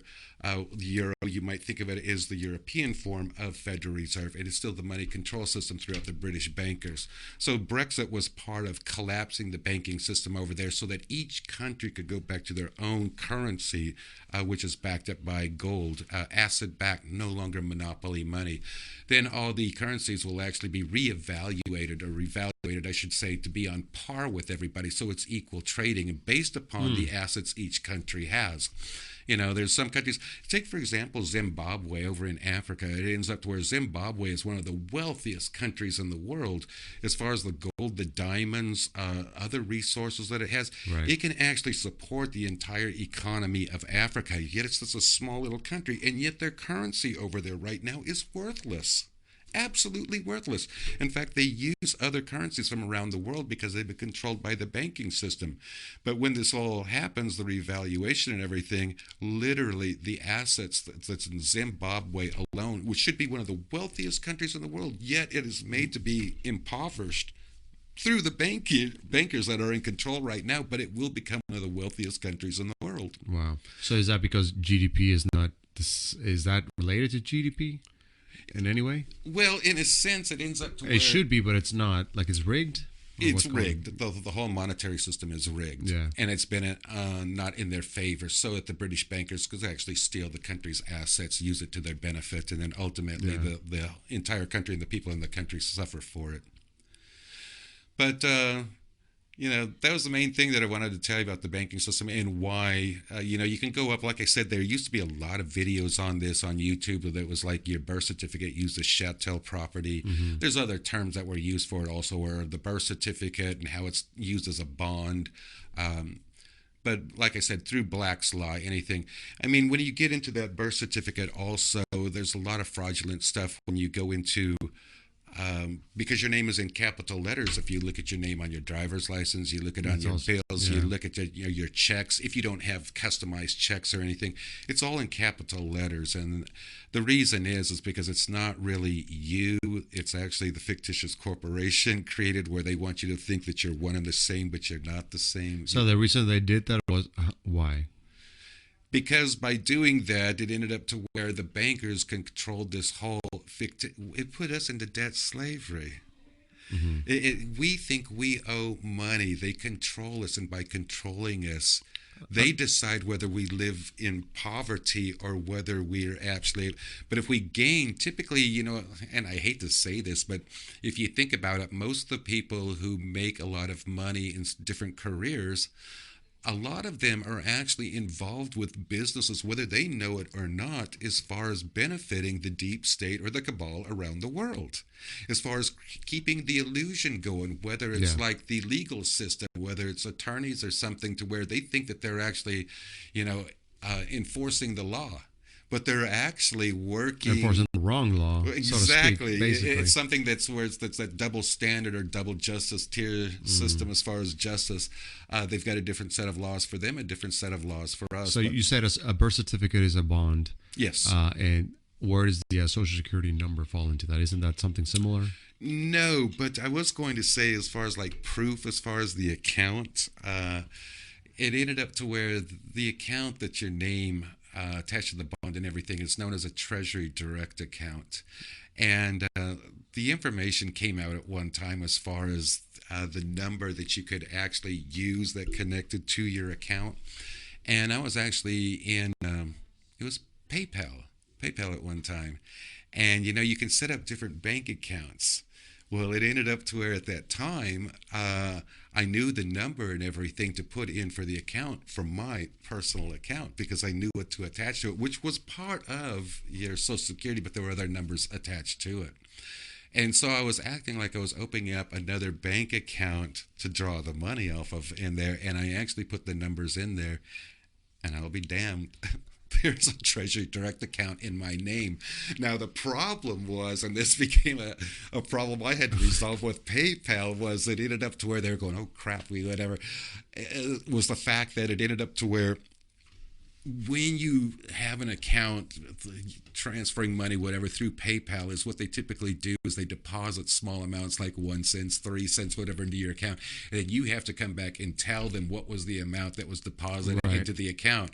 Well, I couldn't tell them what was being deposited into my Treasury Direct account. Well, yeah, exactly, because you're not supposed to have access to it, right? Right, so they froze all my accounts. So then, who has access to these accounts, and how can somebody find their own account? I mean, what's going on with that? The bailiffs in the court have access to it. There are other people who have access to it. What do they do with them? Well, it's like when you go in there, you have to pay a ticket for a fine or something of that nature. They're actually double dipping. They trick you into like thinking that, first of all, they'll ask you your name, the same thing that's on your driver's license. Keep in mind that name that they're asking you is actually the fictitious corporation created at your birth. You could walk in there and say, hey, I'm Albert, no, I'm not this person that you're calling out on that card. Yeah. It's like, yeah, that may be your birth given name, but you could just say, I'm Albert. I am not that straw man account that was created. So it has to do with being a natural person. Yes, a sovereign individual. You're a sovereign individual, but it is by design and by birth. Well, there's another system that we're trapped into that also. Oh shit! Of course. Because when you look at the word birth, there's another meaning behind it, and it's kind of like BERTH. And what that means, it's like a ship coming into a dock. It's being berthed at the dock. And this is all ties into your fictitious corporation. Anyways, it gets very complicated. I don't even have time to go into that at this point. But if you guys want to check it out at home, you got to look into maritime law, and your mind will be blown by that alone. Well, look up maritime law, but it's admiral law. Admiral law. And then the way that you could really look this up is do research, and I recommend using DuckDuckGo. Don't use Google. Google ends up to where they censor everything. They got fact checkers out there too. Yeah. They also know what you're thinking. They also know other things that you've like looked up and everything. So if you're somebody who's looking to wake up, you're looking for new information, they know what side or what you've been thinking for a long time, and they're going to feed you that narrative. So they keep you in that They keep you in that zone. So if you're trying to break free or you're trying to find new information, it's going to be very difficult because they're keeping you trapped in that. So if you really want to find good information, go out of Google, because it's just kind of like you can be sitting there talking to somebody about a particular product. Oh, I really like those boots. I want to go buy those pair of boots, whatever. And as you're talking about that, you've got your phone turned off and everything, but you go to turn your phone back on, and all of a sudden, while you're looking at every page, it's like, it's boots. Yep. So they're listening to you. They know. Exactly. They know what you're thinking. They know what your mindset is, and so they feed that narrative. It's not just what you're searching on, but I've noticed that also, like you said, what you're talking about, even as you go into the search, it will bring that up. Yes. Right then on the spot. Yes. So I think everybody kind of knows that, and that should be proof enough that, hey, there's a lot more going on behind the scenes that people my main point is that it ends up to where if you're trying to like get new information, trying to find something that doesn't feed your narrative, but you're trying to look for the truth. You're more apt to find the truth if you go out of Google, because Google's just going to feed the narrative they know that you're thinking. So go to DuckDuckGo. It's like I'm somebody who's very much into holistic medicine, so it ended up to where I used to like tell people about all these different sites where they could go find this information, cures for different diseases. There you go. This is what it looks like. DuckDuckGo.com. And like a prime example, if you just put in there, and I just want to use this as an example. This is something for a long time I couldn't tell people about, but it was what was it? H2O2 therapy. Say that again. H2O2 benefits of H2O2 therapy. Put benefits in the beginning. It's right there on the search. Okay. Benefits of H2O2 therapy. There we go. Right there, first result. There you are. Right here. This one. This one right here. Second one. Okay. This is something to where for the longest time I was trying to pass this on to different people, and I've done it myself. I've known a lot of other people who have gotten over cancer, have gotten over other diseases, who are actually given terminal diagnosis. Yes, saying that you don't have a month to live, and it's kind of like out of active desperation. Instead of doing chemo or anything, I told them about this website, but I don't. There's certain things that I kind of like don't really point it out. My main thing that I was trying to point out here is if you did this on Google and you tried to look up what I just told you to look up, you're not going to find it. You'll go page after page after page after page. Let's try and Google. And it used then. to be available, but Google has hit it because it is great information on cures for almost every disease. That's awesome. This website's actually pretty cool. It's just educate yourself. It's got stuff about colloidal silver, chemtrails. I mean, all these different subjects here that you probably will not find on Google. And I didn't even notice. I wasn't even paying attention to that. It was mainly the health thing going down into this down here, but it actually gives a procedure as far as like how you can actually go through hydrogen peroxide therapy to cleanse your body. And but anyways, it's something that's used all over the world. They do it intravenously. They do other things, but here in the U.S., it's outlawed. And it's so look up on Google the same thing, H2O2 therapy. Benefits of H2O2. Benefits, yeah, and see what we come up with on Google. And the page is going to start out with educate yourself. And so if you're looking for that, in Google, you're going to go, I don't see anything that says educate yourself. And it's like you'll go for pages and pages, trying to find it in the search. You won't find it. Benefits, yeah. But it's got to say benefits or the educate yourself. See, like right here where it starts into something, try to find the one that says educate yourself. Right. It's not even there at all. You won't find it. That website is not there. They don't want people to know about it. So all of these, they're like trying to tell you the danger of it. The danger. Don't do it. Don't do it. It's like, but you can't find the educate yourself, the one that has the true information. Yeah, there you go. I mean, so let's go ahead and type into the search benefits of H. It was already there. So after therapy, It's the same exact search that I did. Right, exactly. So, but you're not going to find that webpage. But let's try to add the educate yourself title, or at least the words, to see if something else comes up. Did you go back to where you were? Oh, yeah, there you go. So yeah, just add educate yourself, because that is the actual name of the website, educate-yourself.org, and they have all that information. So let's see if we type in educate yourself, if that even comes up. Okay, well, so it finally did it, but you have to do that to actually get to the specific one. It wouldn't serve it up. But it used to be where, but they have it so buried now. It Right. used to be up at the top so that you would immediately find it. Right. And that's what they've been doing, right? Selectively They're burying things. Burying stuff down on the 5th, 7th page. Because they know people normally won't go past the 3rd page. Right. Yep. They'll jump to something else. Wow. And so, yeah, they are hiding things in that manner. That's why I say go to DuckDuckGo. You'll find information a lot faster and easier. But like I said, if you scroll down this or scroll up here, the main thing is, all these other sites, this goes into what happens all around the world, how everybody else uses it, and you keep scrolling here, and it gets down in here. I mean, this shows all the things that it cures. Headaches, herpes.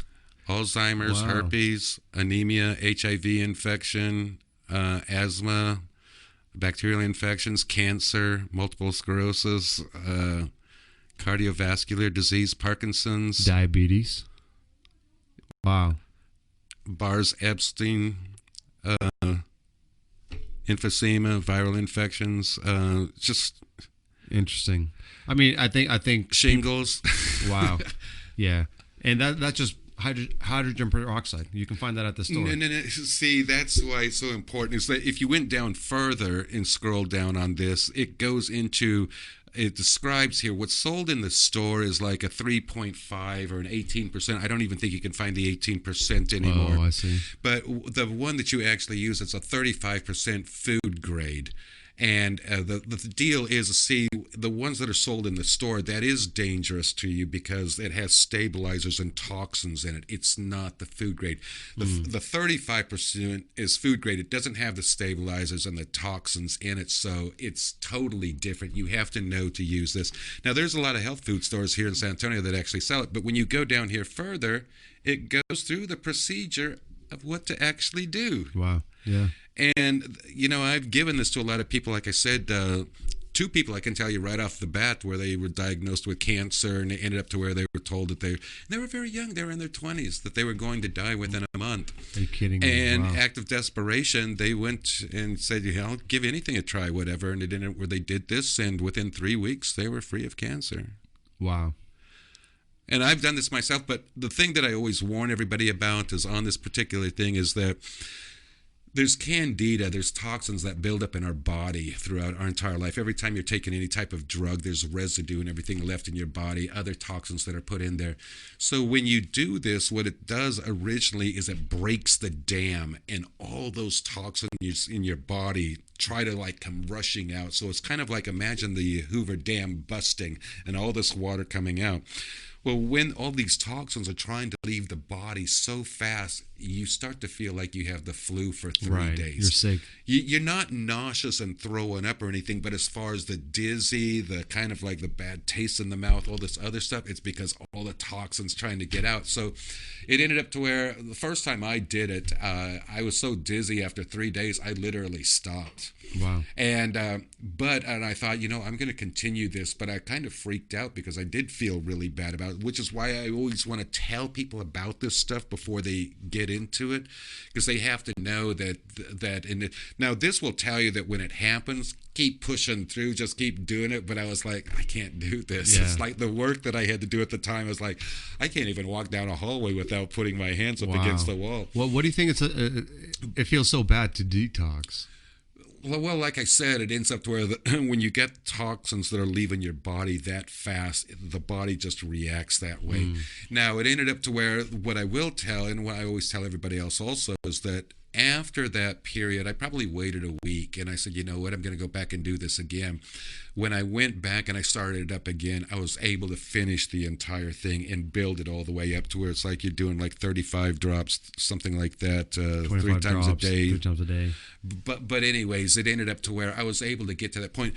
After that initial breaking the dam and me recovering from the toxins leaving that fast, I didn't have any side effects starting it back up again. It was just the initial dam breaking of those toxins leaving the body that made me feel like that. But going back and starting it again, didn't notice a thing. Wow. So it just gets incrementally better. In the beginning, it's not as good. It's kind of like doing any detox program. Well, it's, people know in the medical, this is another thing that they keep hidden, because there is no money to be made by people knowing the cures for diseases. Right. And so they keep all of this stuff hidden from everybody. But every disease pretty much results is that it's the toxins in your body, and it also has to do with the alkalinity in your body. If you can keep your alkalinity in your body up high, well, no disease can survive in that environment. But when it ends up to where the alkalinity goes down, your body becomes acidic along with the toxins, that's when you become ill. So the two things is that if you can raise the alkalinity in your body and get the toxins out of it, no disease can survive. Right. In fact, there's new technology and everything that'll be released also, which I'm really looking forward to, that aging is a disease. It's toxins build up in everything in your body. And it makes sense. And so what will end up happening is that we'll be able to detox our body and actually reverse and go back 30 years.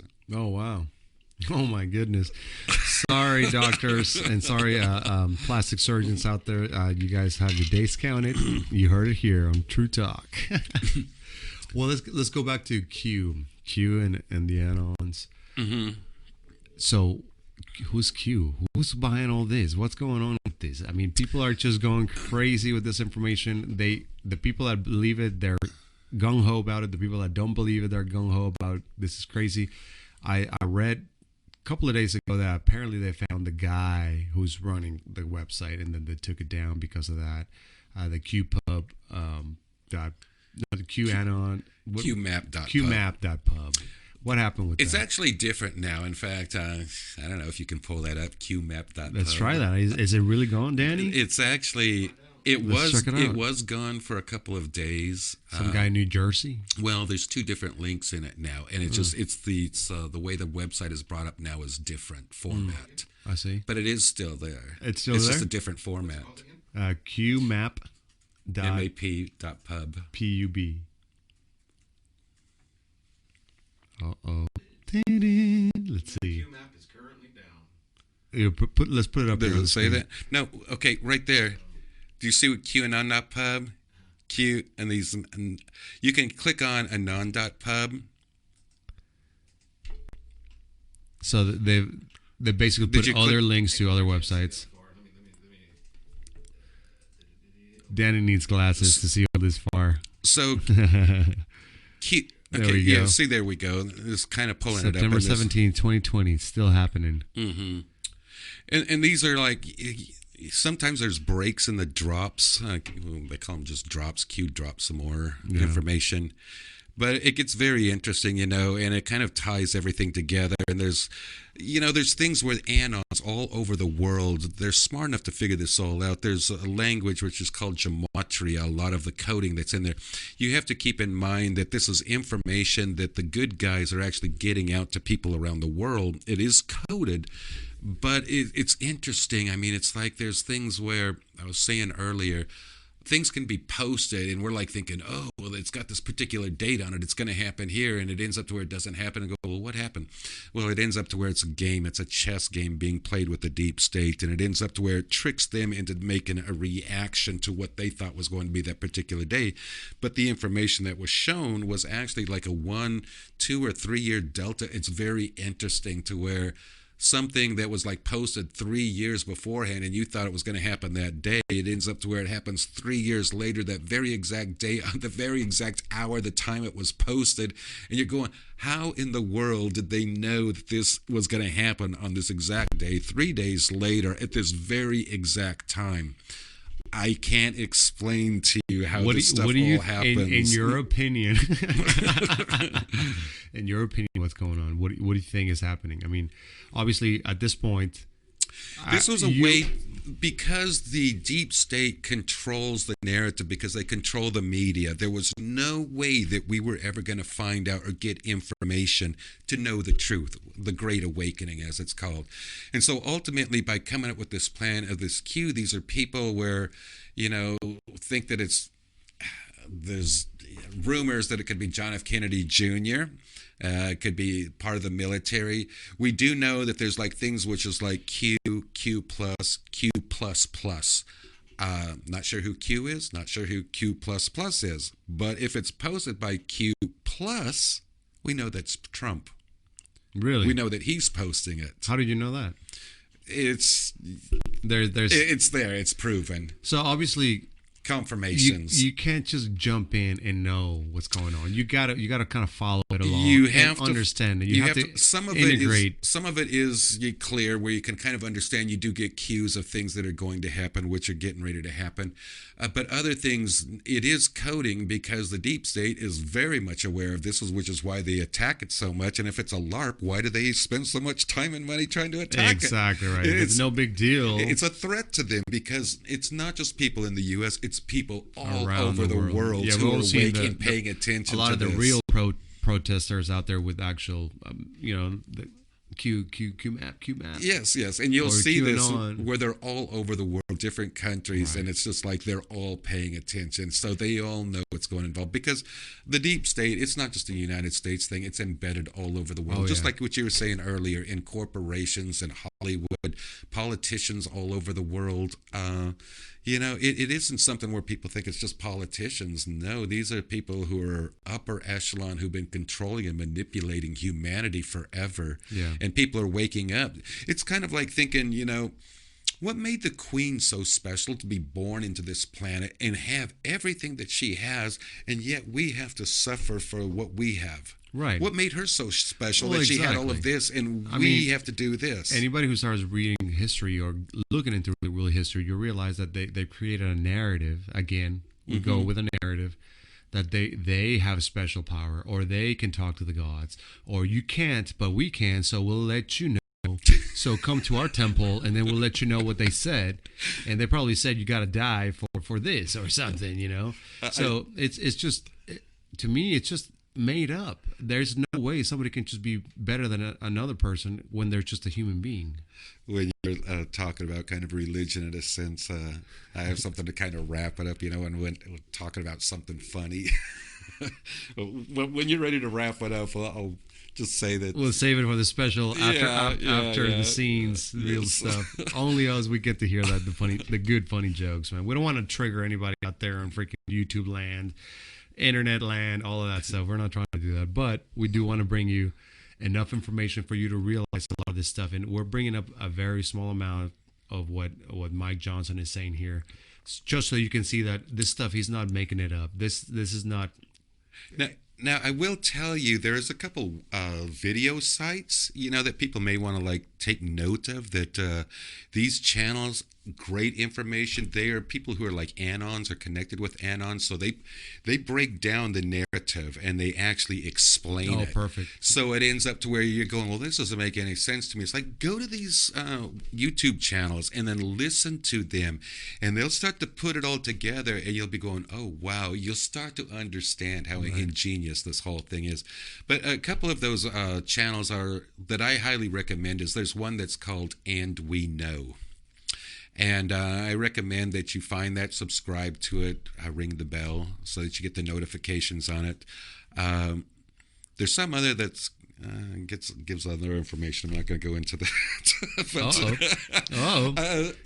Give it to us, man. Come on, we are ready, and we know right here. So this is the channel. Yes. And another one would be that's the channel. Yep, right there. But anyways, great information, and normally post on a daily basis. And of course, if you're want to catch up, you can also go back and watch other videos and try to bring the whole story together so that you have better information. Another one is Citizens Investigation by KDG. I think that's what it is. Mm-hmm. Citizens Investigation Report. There's so many of them out there, but these are some of the ones that I highly recommend. I like it when people kind of get to the truth real quick. Does it say? I think that's it. Yeah, that looks like it's it, because it's got this symbol right here. But it's by this lady, Katie G, and she's really good too. She's humorous, but I like it when people give the reports and they get the information out, and instead of kind of what we're doing, spending hours. Right. They just bring it down. I don't have time. I got things to do. I want the information, and it's, get it true and accurately. But those are two that I would highly recommend. And then from there, you may be able to spread out and start discovering other things. But if you're new to this, you want to find out information, go to those two sites. You'll learn a whole lot real quick. Yeah, absolutely. And I would say to people who are just kind of on the fence, a lot of people are waking up. It's obvious because this is the Great Awakening. I believe it, and I believe it because there's so many people that are, no matter what, you realize internally there's something going on. There's something wrong. Somebody's conning you. Yes. Everybody has the idea that politicians are not always 100% honest. Everybody knows that. But we're starting to see more and more, and there's more evidence that always points towards, hey, all this stuff has been going on the background forever. And since the beginning of time, like you were saying earlier. And now it's time for people. We have the internet. We have ways to. That's why they're trying to stop all this on Facebook and YouTube and taking information down. But my thinking when I first started listening to this kind of stuff and conspiracy theory, what people say, is that why would people that are smart enough would spend time out of their own time without any specific real motive, that they don't want to be famous, they don't want to be on TV, they're not trying to so much do this or do that. they're just trying to put the information out there. Anybody with a half a brain would realize that, wow, this person is doing this on their own time and budget. Not only that, they're risking ridicule from the community or their colleagues. Well, I did that for years. I Right. mean, I was speaking out for 20 years. So you have to imagine 20 years ago speaking out about things. Yeah, everybody thought I was a lunatic, but Right. ultimately what ended up happening. And people would ask me too, well, how do you wake people up? And the thing is what most people who are new, what they try to do is they start arguing with people. They start like, oh, you're wrong. And, then they start getting into a fight. It becomes very heated and everything. And then once again, the egos kick in, the defense kicks up, and nothing is accomplished by that. And so the easiest way to actually wake somebody up is to ask them hard questions. Just ask them the hard question. And then once you ask them the hard question, it's kind of like, don't argue, don't even discuss it, whatever. Just ask them the hard question. And then typically what will end up happening is they're kind of perplexed about it. And guess what happens? They start to go research. Right. And then the funny thing is they come back and they go, hey, did you know this? Did you know that? It's like, yeah, I knew that. Yeah. I knew that. Keep looking. So Keep what- looking. what And then would- they come back, did you know this? Yeah, I knew that. Keep looking. What would be some of those hard questions, or what? Obviously, it depends on context and whatever you're talking Right, about. But, it does. And so it's kind of like it depends on what you know. right. And you're kind of like you're trying to wake somebody else up. And so it's The kind subject of, they picked. instead of arguing over the subject that comes up or something, turn it around into a hard question. Present that question to them. It's just like you're not saying anything. You're just asking them a question. And so when they want to come back with some opinion, just no. Find the answer. But most people, when you do ask them a question, they're not feeling threatened at that point because you're not fighting with them. You're just simply asking them a question. And so even if it doesn't get answered at that point, typically the human curiosity is they'll actually start to go look. Right. And when they start to look, and unfortunately, because of all the censorship, everything that is happening now on Facebook, on Google, it's even going to get harder when it comes to Facebook in October. They've already said that beginning of October, things that are political are not going to be allowed to be posted. But the truth of the matter is Here well, we if it go. fits their narrative, they're going to allow it to Sure. go out, The fact as far as the deep checkers. state. But as far as, oh my God, it's just What a like, joke. Oh, big joke, It's kind of like, it is just a joke, It's, it's kind of like, oh, they spelled this word wrong, so it's false. Oh, God. It's, Out of context. if you actually read the stuff that they're actually coming back with to block the whole thing, it's ridiculous. But they justify it, and everybody else who sees the post, they just see false, whatever information. It's kind of like that's all they see. But some people can actually click on it, because it says to see the picture or see the article, whatever. But it's funny that if you get like the notification that you're in Facebook jail or whatever, that it ends up to where you posted some truth that people aren't supposed to know about. We're going to block Right. this, and stop posting this truth stuff. And it ended up to where somebody finally showed me the fact checkers, as far as how to block it, get it off there. Right. And it took me a while. I dug around in it, and I was like, I found it, and somebody was going, yeah, they're really on me. This girl said it one time. She goes, I had over 30 of them. And Yeah, I get there's in a there, bunch of them. I get in there, and I'm going, I had over 85, and they go, they're really on to you. But it ends up to where once you block them all, more come back in there, and it's kind of like the names they use, but there's always like fact check, and they put all these names and everything, and all these different people, and you realize, oh my God, all these people are like sitting there trying to block all the stuff I'm trying to get out because I'm a truther. Exactly. Well, exactly. The same argument that some people use against the truther, so to speak, is well, if you're not hiding anything, then why are you worried about it? It's the same thing with this. I don't worry about anything because I know the great things that are getting ready to happen, and it can't be stopped. Well, there you Period. go.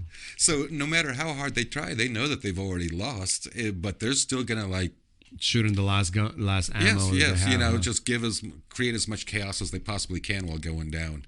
But it's kind of like, hold on, because awesome things are getting ready to happen. Like I was saying, we're getting ready to go from the Flintstones to the Jetsons. People just have no idea the great things getting ready to happen. I love to hear that. I mean, obviously, we all want to have a Positive hope for the future. So you see it happening well, huh? Oh, definitely, there is absolutely no doubt about it whatsoever. It's like, yes, well, we have to go through a little bit of hell, whatever, because of these crazy people who have been like tormenting humanity. Yeah, but you know what? It's worth it. It's going to be worth it. well worth it. The entire world will be celebrating. Humanity will just all come together. And it gets into this stuff about, first of all, the deep state. I want to tell everybody about this one tactic. If you're not aware of it, called projection. Are you aware of what that is? I think I know what projection is, but it's a tactic that the deep state uses all the time, and it's just daily. What they do is, for example, they'll accuse Trump of doing something. Oh, you're guilty of this, you're guilty of that. Well, they're the ones who are actually guilty of the thing that they're saying he's guilty of. That's projection. That's when you're guilty of something and you're accusing somebody else of doing it. So once again, through the echo chamber of that going on, people believe, oh, it's true, because they said it, they said it, they said it. It's like, no. There's no facts or evidence to it. If you went and did your research, you would find out they are the ones who are guilty of it.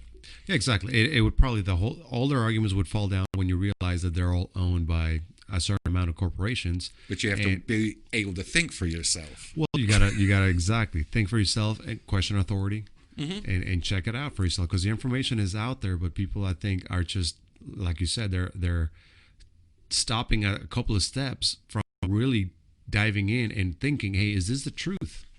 Let me check it out for myself, because people have enough intelligence in themselves to do it, but they have to exercise it, and they have to get rid of their ego. And they have to get rid of the ego, man. That's a hard thing, of course. It's very hard. But I think that's kind of what they do it. Man, we are at 2 hours. We just got the 2-hour bill. Well, let me just wrap it up here with we're talking about talking about religion earlier. Yeah, there you go. Well, I'll have to. It's kind of a little funny story here. I'm a joker when you really get to know me, but I was actually driving Lyft and Uber for a while, and kind of a funny story. There's a lot of funny stories of what happened at the time. Let me ask you this: are you Catholic?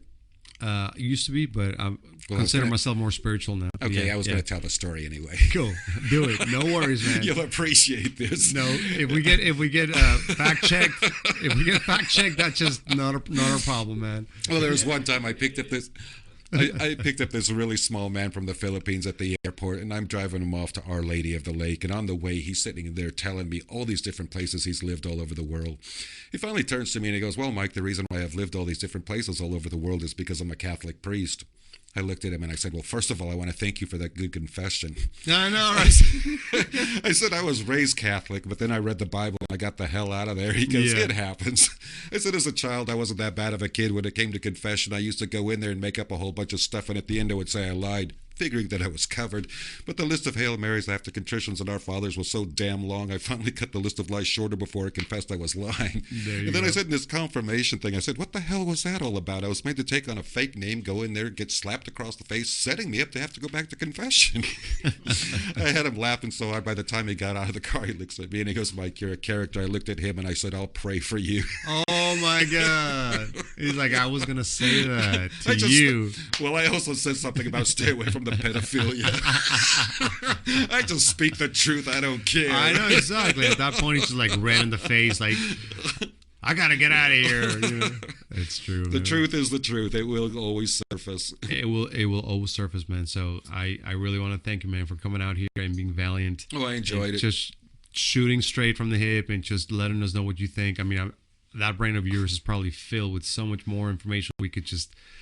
exactly. So I just want to invite everybody who listen to this podcast to really check it out for themselves. I mean, I think all of us that are out there trying to find the truth, we really want the truth, and we're not ego invested. We're trying to find the information that makes sense and that is really happening. And we check many sources to find the truth. And at some point, you develop this little habit, this little sense of knowing where the greed is, where the intent is, what's happening behind the doors. Yes. And if it's good, it's good. If it's bad, it's bad, and that's it. There's no other way to call it.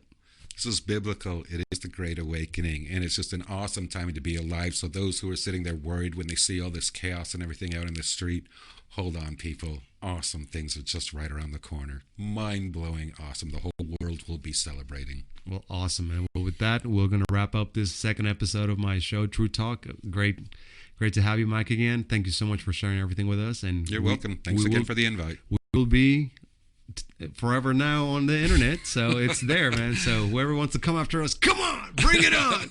Let's do this. True talk. True talk. Here we go, man. Thanks so much, man. You're Appreciate welcome. it.